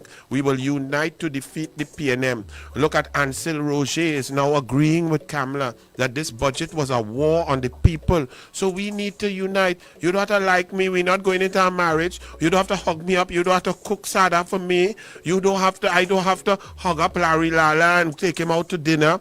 We all need to unite against the darkness that is pervading over this country, which is Keith Christopher Rowley and his dishonest, corrupt cabinet. End of story. Trinidad and Tobago is bigger than individual who like who need this, who want to work here and who want that. That is pettiness. I am not on pettiness. Trinidad and Tobago is bigger than everybody, so we must all unite. So somebody asked me if Larry Lala said anything, and I am giving and correcting the record. Yes, he did. He's against Paula May Weeks. He wants her to answer, just like Martin Daly. He wants her to resign, just like what Kamala said. He finds it delusional, and he is dragging. Paula May Weeks is dragging the flag. I play that tune for all, you know. Because let me tell you something. We have to forget bad mind people. You see people, like even Vassant right now, you're operating like a bad mind person. A sour grapes person. Kamala Persad-Bissessar gave you the honor of being Minister of Agriculture, Minister of Trade, Acting Minister of Finance for 5 years and 6 months. You were a senator. You were not elected during that period. She could have removed you with a swift signature on a piece of paper, but she kept you. After you challenged her and she beat you, she kept you in the Senate. Vassant, I'm sorry for you. You're lost, my son. If you can believe you want to now start to criticize yourself, imagine you're looking in the mirror and criticizing the PNM budget, which was created by the Roadmap to Recovery Committee, of which you are a part and parcel. You're a member of the PNM Roadmap Committee, but you're criticizing yourself, Vassant. You're confused, like you're bipolar. So you must not take on bad mind people. The country is bigger, and bad mind people will stay small. You must ignore. If somebody attacks you wrongfully, ignore them. Unite. Work together. Politics requires numbers. Politics is not about just quality. Politics is about quantity. You need to get the number of people, number of systems, number of groups to remove the darkness. That's the basic equation of politics. So forget Corky. Boy, as I talk, they just play a tune for me now because we don't want to deal with no bad mind people. Unite under Kamala Persad-Bissessar and remove Rowley. Corky, come through, man. Alright then, Father got you among my friends, please. Because we don't know all my enemies. I the one them will stand right beside you. And wanna soak you like them a lead. So me ask God to protect me head in the streets at night. And all of me enemies, yes, Father God, please shine them a light. Oh, Father God, yeah. So guide me from them bad mind people. The ones them way I promise even. Take them away, yeah, alright, them boy they don't like me. Them wants to be dead, so we know them a fight me. Them boy they don't rate me, so we know them a vex me. Them gal wanna date me. Enough of them don't like I. Them wants to be down, they don't want to be sky high. But Father God guide I. Enough of them girl love me to be smile. Oh Lord, Cocky. Oh Lord, Trinidad and Tobago. You're hearing the youths from the country. You're hearing the lyrics. Forget bad mind people. Forget pettiness. Forget jealousy. Unite to remove the darkness of Rowley from Trinidad and Tobago. Cocky, wheel that tune and come again, man. Hear the tune. Because we don't know all the enemies.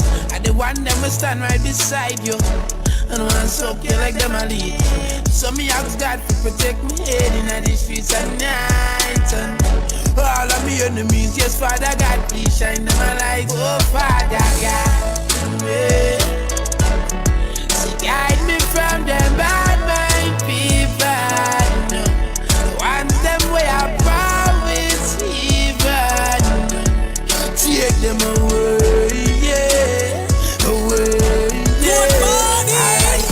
Them boy they don't like me. Them wants to be dead, so we know them a fight me. Them boy they don't rate me, so we know them a vex me. Them gal wanna date me. Enough of them don't like I. Them wants to be down, they don't want to be sky high. But Father God guide I. enough of them girl love me, to smile, oh Father God. Yeah, guide me, Father. Guide me from them bad mind people. Want them way I promise even. Take them away, yeah. And when we come back after we listen to the tune, 218-7762, are coming with your tunes, are coming with your calls, 218-7762. Listen to the power of the lyrics. You don't only have to listen to talk. Hear the youth them sing. Save we from bad mind people. Father God, in this Diwali season, save we from the darkness of Rowley. Tune. Guide me from them bad mind people. Want them where I power is even. Take them away, yeah. Away, yeah. Oh, Father God, guide me, Father. Guide me from them bad mind humans.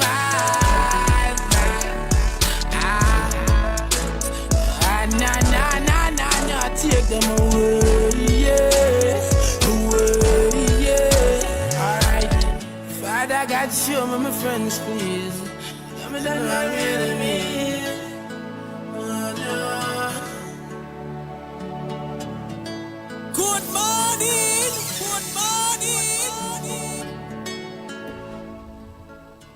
Good morning. Good morning, 218-7762. We're taking your calls, and I am coming to deal with an issue also. EFCL staff has not been paid since May 2021. What is going on, Minister of Bundles? You're dressing up looking like all kind of cartoon character to go in the budget, all kind of red shoe with great thing come out, bundles after bundles, but EFCL staff and workers have not been paid since 2021 May. They are suffering, their bills to pay.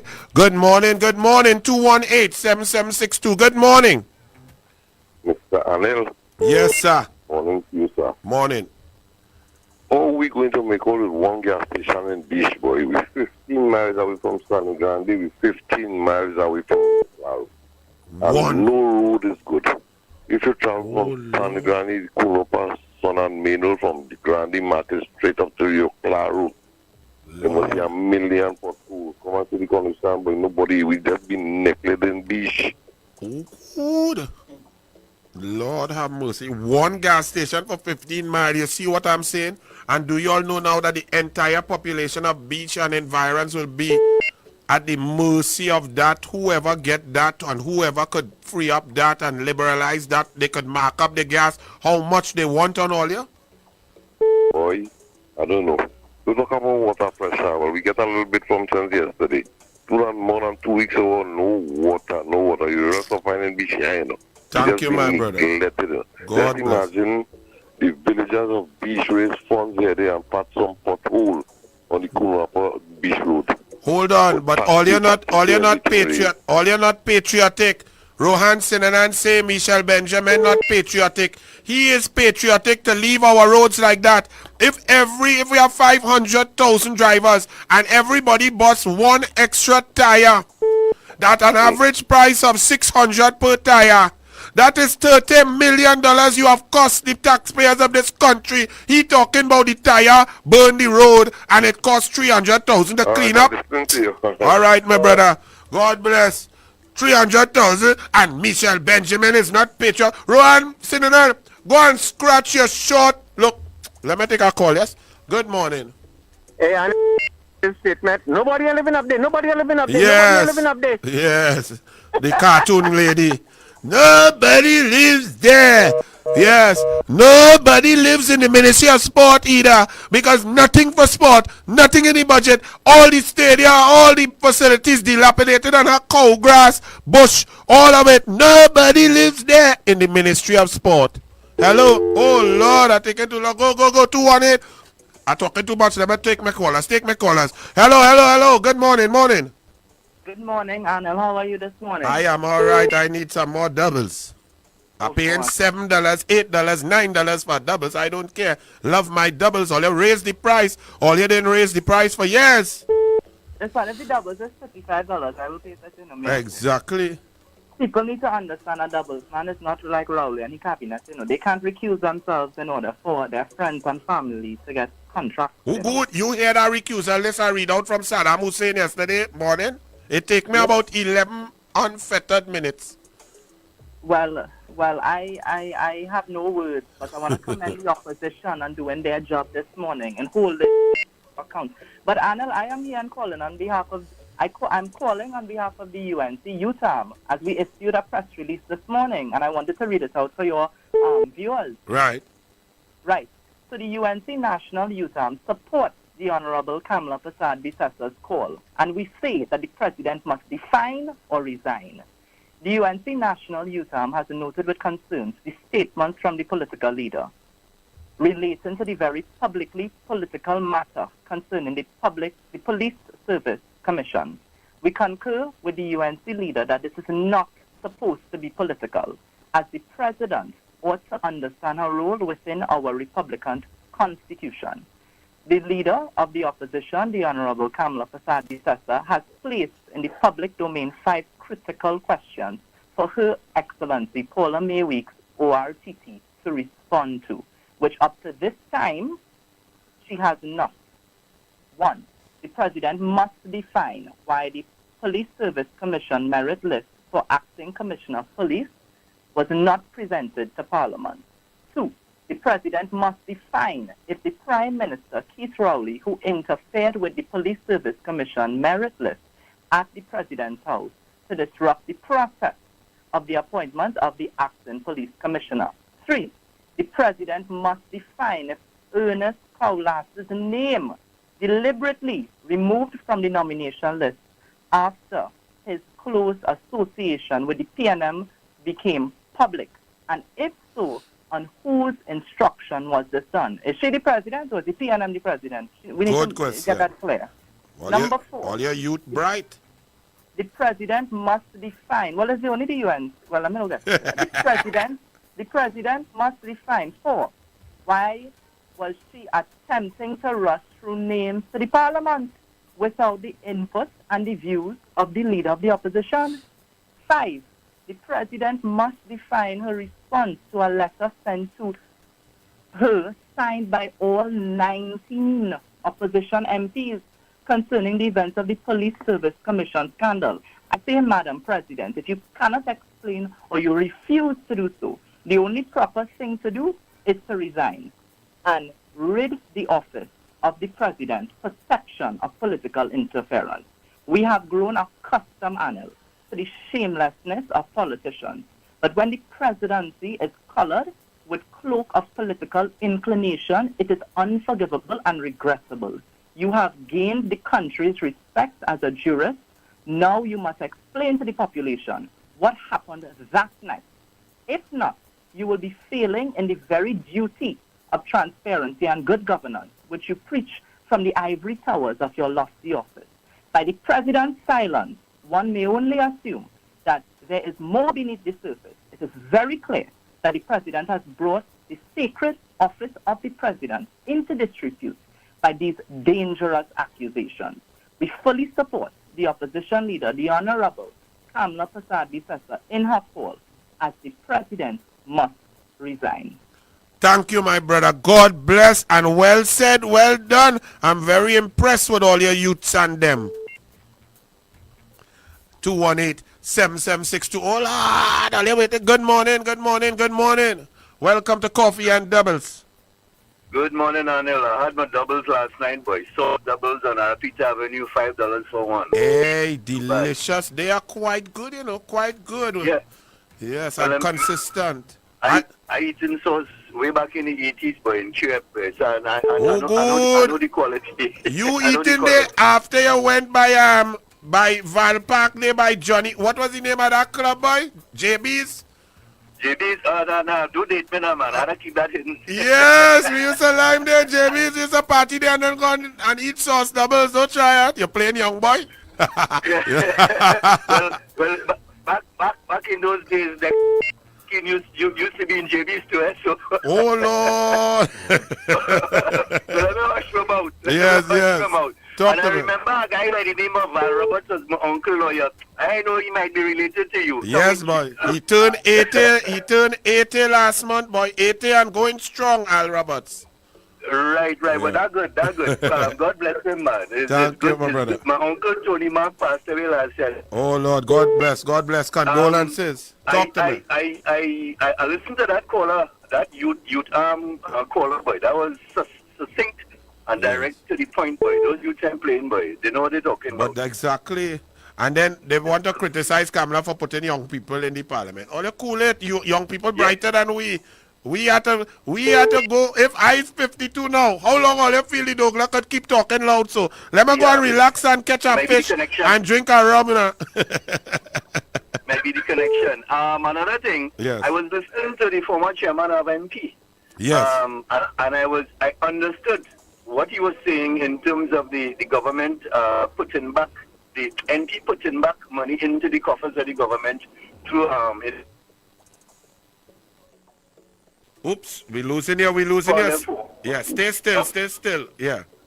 Right, I was explaining to my son before I left home, and that means that the subsidy that we were paying in gas was going back into the treasury. Correct. You know, so there was an area in the economic accounting where you balance the subsidy, because the subsidy wasn't pure gross subsidy that the Minister of Finance say, I take away the subsidy and they riot. Correct. I take it away again and they riot. But you see, when you're lying, is not just lying on the facts, you know. Lying is leaving out pertinent information for the population to understand. He never explained that for us. Correct.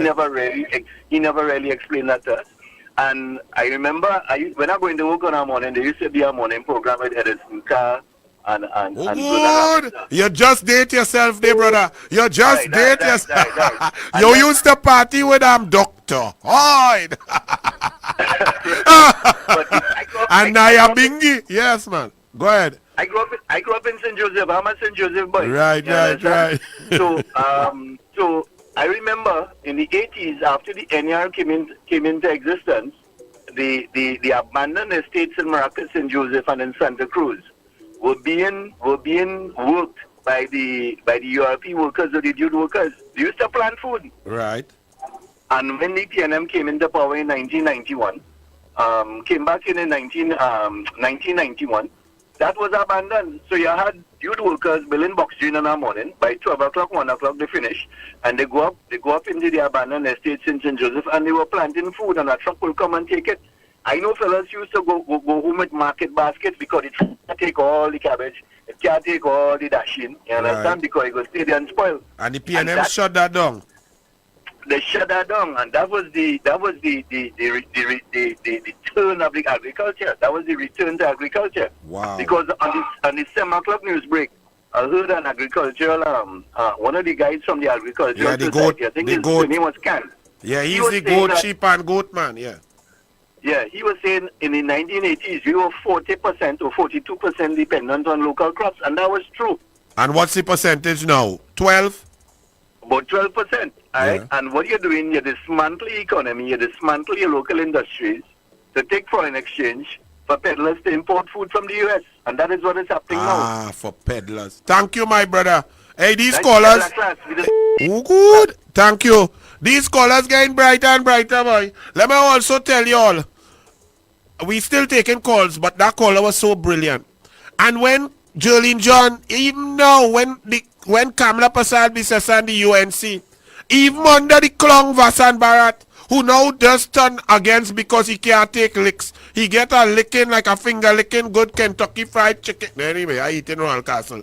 But now, under Kamala, agricultural investment, Pradia Larceny Unit, access roads, wells, water, less flooding, the river mouths drain out, moving towards investment in agro-processing, getting more acreage planted. That was where Kamala was going.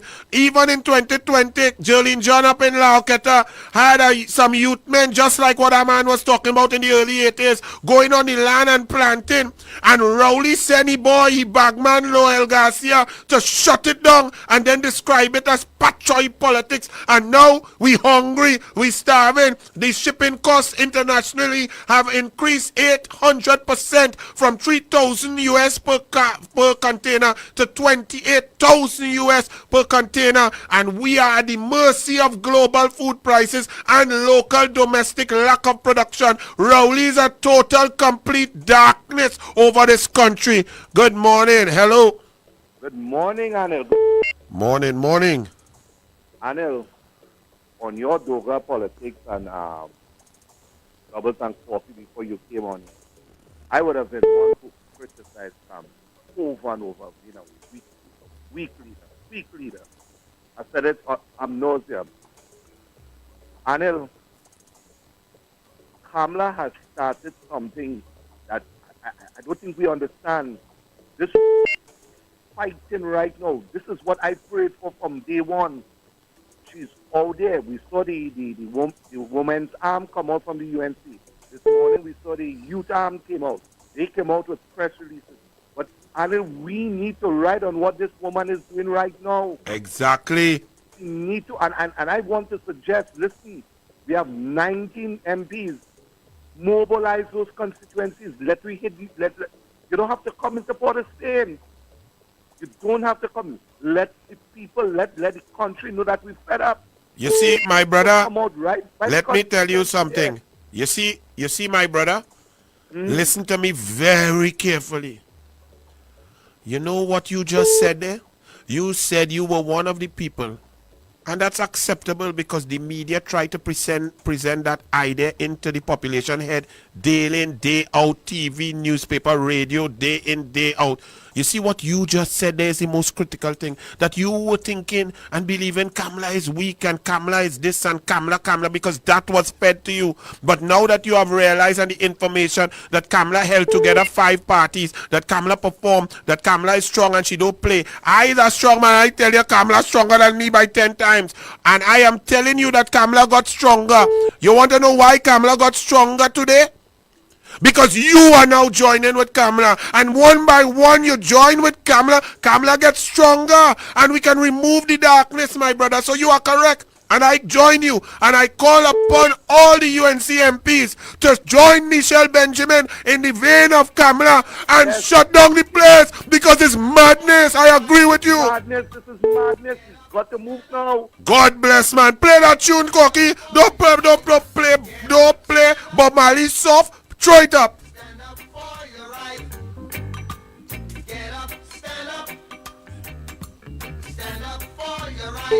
Hello. Good morning. Morning, Anil. Talk to me. Anil, you know, I am not a supporter of Kamala, right? I'm a big hater. But you see this issue with the president? I think the opposition leader went correct on this matter. I think that the government is on its knees. And legally, the president is trying her best to protect them. And I think we have to try our best in mobilizing to bring down this government and the president at this point in time. And I want to encourage the UNC supporters and the UNC MPs and those UNC lawyers. I was happy that Larry made a statement on the matter, right? Because he's one of the people that I think legally could join a battle to remove this president because she this country miserably. If the PNM was bad, she's making sure that she's worse. Listen to me carefully. Thank you. But don't go, you know. Don't go. Let me hear you. I want to rap with you now. Because I like what you said. Okay, you don't have to be a supporter of Kamala in everything that she does. But what we have to do as supporters of Trinidad and Tobago, supporters of the United National Congress, you daughter like me, you might find my bald head, you prefer people with hair, my voice too hard, you prefer nice soft voice. But the point is that we are all fighting the same battle. There is nothing worse than the evil and the darkness that Rowley has perpetrated on this country. And Kamala Persad-Bissessar is the leader now. No human being is perfect. And you and me and all of us must unite and give her strength. If we're saying that she weak, she is weak because we are not united. So I bless you. This is an issue you support her on. That's all you need. One issue, and let's go unite to end up removing this darkness from the red, white, and black. Do you concur? Hello? You concur? Do you understand? That's what we must do. This every single supporter, including Vasant, who I am a supporter of. Right. Every single person have to come together. If Roger, one of the biggest, I don't want to say supporter of Rowley, if he could come and say Kamala is agreeable on this issue, then we're right. Did when I? You look at that budget debate. Yes. In the middle of the height of a budget debate, the president right. Imagine that. About consulting about these. What is wrong with this woman? Something is wrong with her. But on top of that, let me also tell you, if you go back, I will try and get a clip for you because I have douglAr politics tonight. About 3 weeks ago, around there, I humble myself because you see me, I mash up Roger left, right, and center. I disrespect him, I attack him, I tell him he lean to the left, he's a coward. I tell him everything under the books, right? Which is true, and I still hold that. But I also told him that I lay down my attack because we must unite. He don't like me, I don't like you.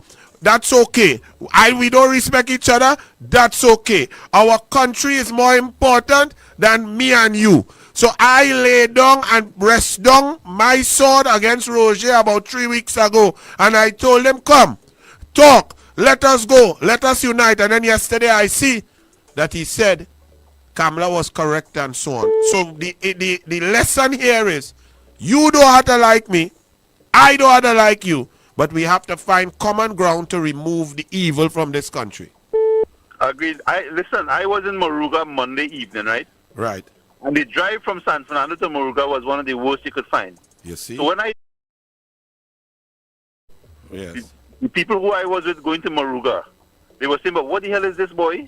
Right? The road, the condition of the road. Correct. So when I saw Michelle protesting on that matter, I say, right, now there were some people who was criticizing. No, don't criticize she. You know how much letter she write? You know how much beg she beg? You know how much beg the UNC begging? She's right. I support Michelle Benjamin 100%. I would have thrown 5 tires on the fire.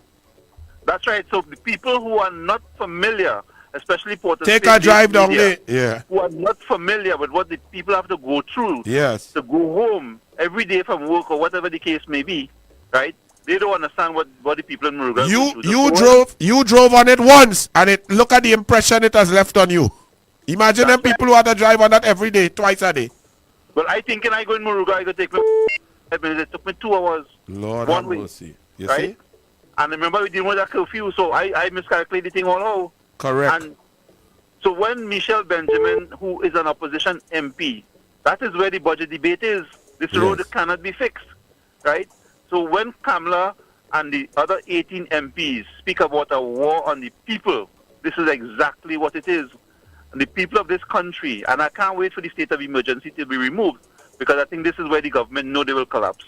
The first defeat that they will face in an election will be in Tobago, and I think that this government is on its knees looking forward for us taking this government. And my brother, right here, right now, 1, I thank you for the call, and number 2, I call upon you to join with me under Kamala. You may not agree with everything Kamala say. You may support Vasant. That is fine. That is okay. But Vasant is not the leader right now. We need to move and we need to unite together. And I need your expertise. We need your policies and we need your support. Anil, listen to me. Yes.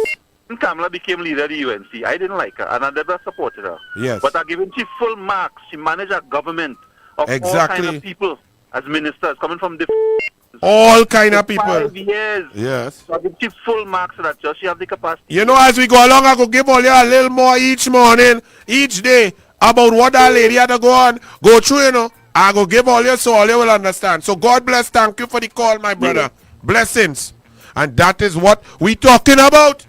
Unite to deal with the war for the people. Rowley is fighting, waging war against the people in this country. War with water, war with electricity, war with road, war with jobs, war with finances. Wean yourself off war. Everybody unite, and you have to unite under United National Congress. One leader, one group, together, and we solve the problems. Play Bob Marley, man. Stand up for your right. Hello, good morning. Up. Hello, 218-7 7762. We taking some calls, man. Good morning, good morning, good morning. Good morning. Good morning, sir. Morning. How are you this morning, my brother? I am trying my best. I heard you boast about Samla Kota Bisesa. I have to disagree with all the stuff that you and all those past callers covered. Roads and water and light, because in that constituency. Which constituency? Which constituency? The young lady protest. Right. I saw a police officer instructing the young lady, where you would like to have the tire on the fire, or you want it here. So I'm asking myself. Turn down your volume on your radio. Of course. Yeah. I'm asking myself. Yeah. That's a part of Trinidad and Tobago where the police officer is instructing the young lady to break the law. Well, you saw something different. I did not see that at all. And furthermore, let me ask you this. Did you see?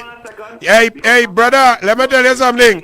You go ahead. You drive on the road smooth. You see you and your Balize house. You go in Balize house. And if you think the road smooth, God bless you. Don't waste my time. If your car have super tire that don't bust, you go ahead. If you love to spend more money to put gas in your car, God bless you. You go ahead. The man now tell all you that driving down in Maruga, you never leave Barataria. You calling me here to harass me. If you find the road smooth, if you find Rowley going good, if you find the police service commission going good, God bless you. Vote PNL. What you even coming to tell me about Michelle Benjamin down there? The roads in Maruga, Tableland are the worst. Why you don't go down there and do a video? Good morning. Yes, sir. Well, I from Mara. Good. You talk to me about the roads. I born and grew in Maruga, and since I know Maruga, regardless under the PNM for 2 years, under the UNC, it's bad roads. I born in Mara. And but the roads down there are moving soil. There's no government that controls that. Them road is designed like for donkey and donkey tracks and whatnot. They come and they put in some 18-wheelers and what is obvious. And we have a big destruction of water. That is the main. Let me ask you this. Right, that is true. Let me ask you this. So I will never argue about this. Okay, listen to me. Let me ask you. The type of soil. Let me ask you. I could ask you a question. Hey, I could ask you a question, sir, while you're talking that. Because I was in the cabinet and I know that what you're talking about is the truth. That the soil. Okay, hold on. Hey, hold on. You see why I love to. I interrupt you.